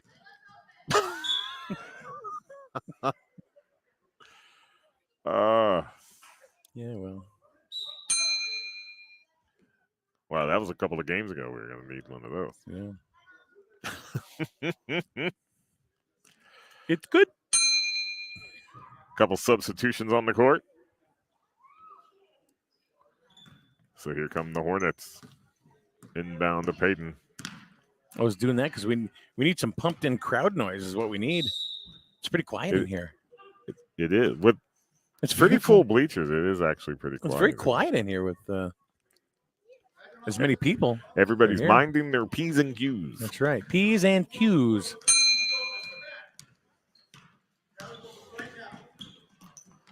So here comes Charlie. Over to Callie.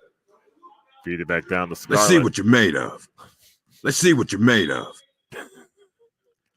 You're like, what you pull? See what you're made of. See what you made of. Green with the inbound.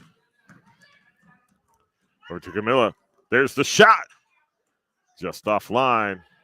Peyton comes in for the rebound for the Hornets. Feeds it to Layla. Yeah, baby, yeah. Oh, Austin Powers. Mm-hmm. All right, enough of that. Ariana over to Peyton. Peyton working down low. Looking for somebody to go to. Goes to Caroline.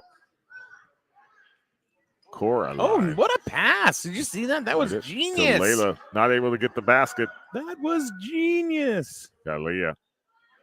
To Ariana. Leah somehow ends up with it again. There's Peyton. And a steal. That's going to be Charlie for the Wolverines. Then slows it up. Layla tries to get triple the steal. coverage. Look at this. Wow. Fights through it. Gets it off to Scarlett. That was pretty impressive in That itself was. to get, That get was. out of that. Gets it up and over.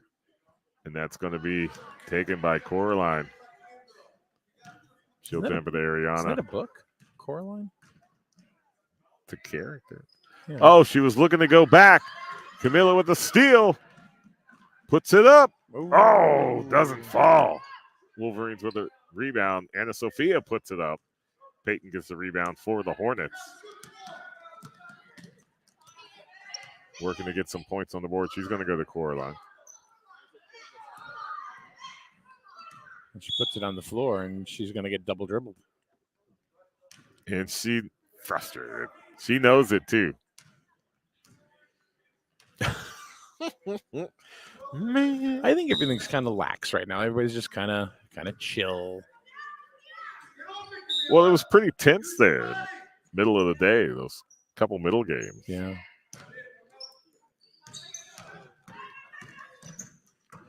So there's Kiaje working against Coraline. She's going to put the shot up.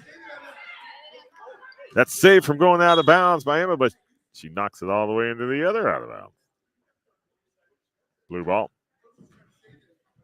She put a little bit too much on it. A little too much mustard. You like mustard? Like yellow mustard? I Brown do. mustard. I do. I like that as well. But there's one mustard that I absolutely love that McDonald's has been lying about for years. What? It's the spicy mustard that they used to go ahead and have available for the chicken nuggets. Mm-hmm. Oh. Just off the rim. Peyton gets the rebound for the Hornets. And then if you... Ooh, it's lucky. Ball goes over to Ariana. She's working against Anna Sophia. Trying to get it. Then they don't have it Kylie. anymore, so they Yeah, say... it just they- disappeared. yeah, right. and then they say it's been discontinued. Cap. That's cap. It has not been discontinued. It has not been discontinued because I went to a McDonald's. All right. Now there's two in Plainville. Ooh, Plainville on Right. the other side. One by the movie theater, one over by the high school. Mhm. The one over by Camilla with the shot. the shopping center. So Michaela locks that up, puts possession Hornets. They said no, it's discontinued. Just like every other McDonald's. Mm-hmm. You go to the one over by the high school, they have it. Then what's going on? What's going on? It's a conspiracy. The spicy mustard conspiracy. And I went there last week, Mm-hmm. and they asked me, what Getting the Layla underneath. Shot off the rim. Does go out of bounds. They let it go. they said, what do you Maintain want? possession. What do you want? Spicy mustard? Okay. I said, can I have 10 extra? Mm. You only have a 10 piece. Mm-hmm. I like a lot of mustard. I like But to anyway. smother my nuggets. They charge $2.50 for it. All right, all right. Now I got spicy mustard for you, and if I buy nuggets out here, because that stuff ain't going bad anytime soon. But you paid $25 for spicy mustard. Not $25, $2.50. Oh, not per. No. I ain't paying It was like a $25 quarter. It was like a quarter. So Michaela coming to the line for the Hornets. She did score a basket back in the second quarter. And I mean, there are even recipes online for that stupid spicy mustard. So Peyton coming back in for Coraline. So what's the deal with the other McDonald's and the spicy mustard? I don't know. They're lying. That's cap. That's what I said. Is a cap. That's cap.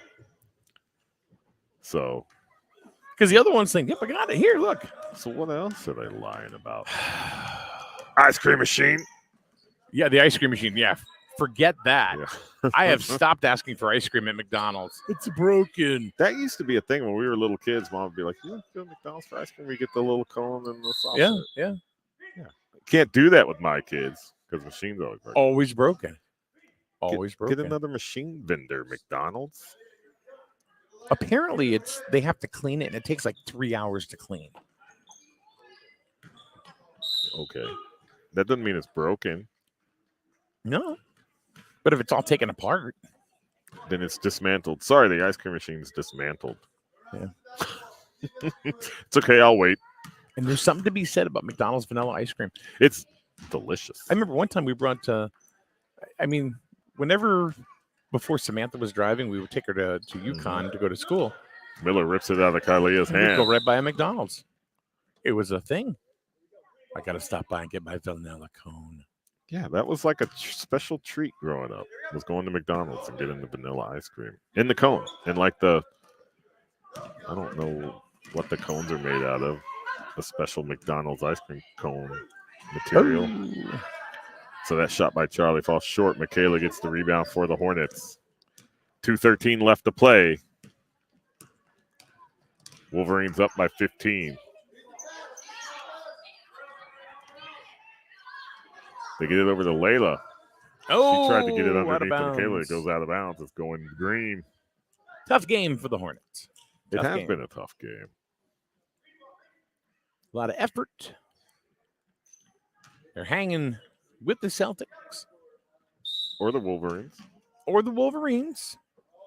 Oh, look at steal. that. Oh, my goodness. When it rains, it pours. Give her the bucket anyway. And there's a little block right there. They'll get Kiaje on that. Yeah. Actually, I think it was the other girl that leaned into her. I think it was the other girl that leaned into her, to be honest with you. But you draw the foul. A little gamesmanship. Yeah. Little cat and mouse. It was better than that acting job earlier in the day that the refs did not fall for. Uh-huh. Oh, my God, they're slapping. It's a slap fight. They heard you. Oh, no. Look at that. The non-Hornet gets the rebound. Then we got to jump. Possession blue. Tell you what, Kylia, I'm not messing with her. Jump around. Jump up and Coraline looking at them inbound. get down. Wolverine defense is pretty tough. There's nobody open. There's a steal. That's Callie. Got to get control of it. Back to Camilla. They're going to go back to Callie. She's working against Kylie. Tried to dump it off to Anna Sophia. Peyton comes up with it. That's an LL Cool J song. Going back to Callie. Going back to Cali. Yeah. Callie. Going back to Cali. Yeah. Mm-hmm. You know what LL stands for? And LL, Ladies love. Cool James. Mhm. Yeah. I couldn't believe he took that. from her. Basketball and music trivia, folks. I knew that one. Though. So Anna Sophia gets in there again. She's disgusted. These Wolverine defenders just relentless. Did you see that look on her face? She's disgusted. Under a minute to So go there's Kylia. in this battle royale. So she's going to battle for it till they get possession. So everybody come back down this side. You know, the world just isn't right when Michael Bolton gets kicked off the Masked Singer. How's that gonna make you feel when you're like a Grammy award-winning platinum selling album musical artist? There's the shot. Oh, come on! Just Oh. nothing will fall. Do you watch the show? I haven't watched. I watched the first season, second in the beginning, Yeah. and then I was kind of like, how are they going to keep this thing going? It's like such a great show. It's like the 9th season now. We've watched every season. But it's like, yeah, you get kicked off a show where you're just based on your voice. Yeah. Does that mean it's time to retire? Well, I don't think it's just based on your voice because there's a lot of showmanship. You know, there are people that can't sing that well, but they are incredible show people, and they'll go to the next round. So within their costume, within their mask, they can still bring it. They do, and it's amazing, actually. So they get locked up. All right. Little extracurricular. Everybody seems to be okay. William Shatner was on last season. 93 years old in that really hot costume. I don't know what that means. 11 seconds left to play. Wolverines with the ball. They feed it in to Charlie. She shoots it. Anna Sophia gets the rebound, puts it back up. Hornets battling for it. Anna Sophia once again comes up with the rebound for the Wolverines. That's it. And time's going to expire. So that will be your final. Wolverines 20, Hornets 5. Well, John, we had a great day. We did. Another full day of basketball. That's right. We had 6 games, 8 games yesterday, 14 total. About 19 hours of streaming. It was fun, and we got a lot of nice feedback from the community. You know, and we appreciate you guys tuning in, and you know the kids watching the games afterwards. And it's just been fun. We'll be back. We have 4 more games next Sunday, and that'll be the end of youth basketball for us this year. So, anyway, thank you, John. Thank you, Mike. I'm sure you'll be around for baseball. I will be around. Baseball games. All right. For Logan One-Way Rourke, John Harden, I'm Mike Minarski. Hey, guys, thank you very much. We'll see you again right here on SNSN.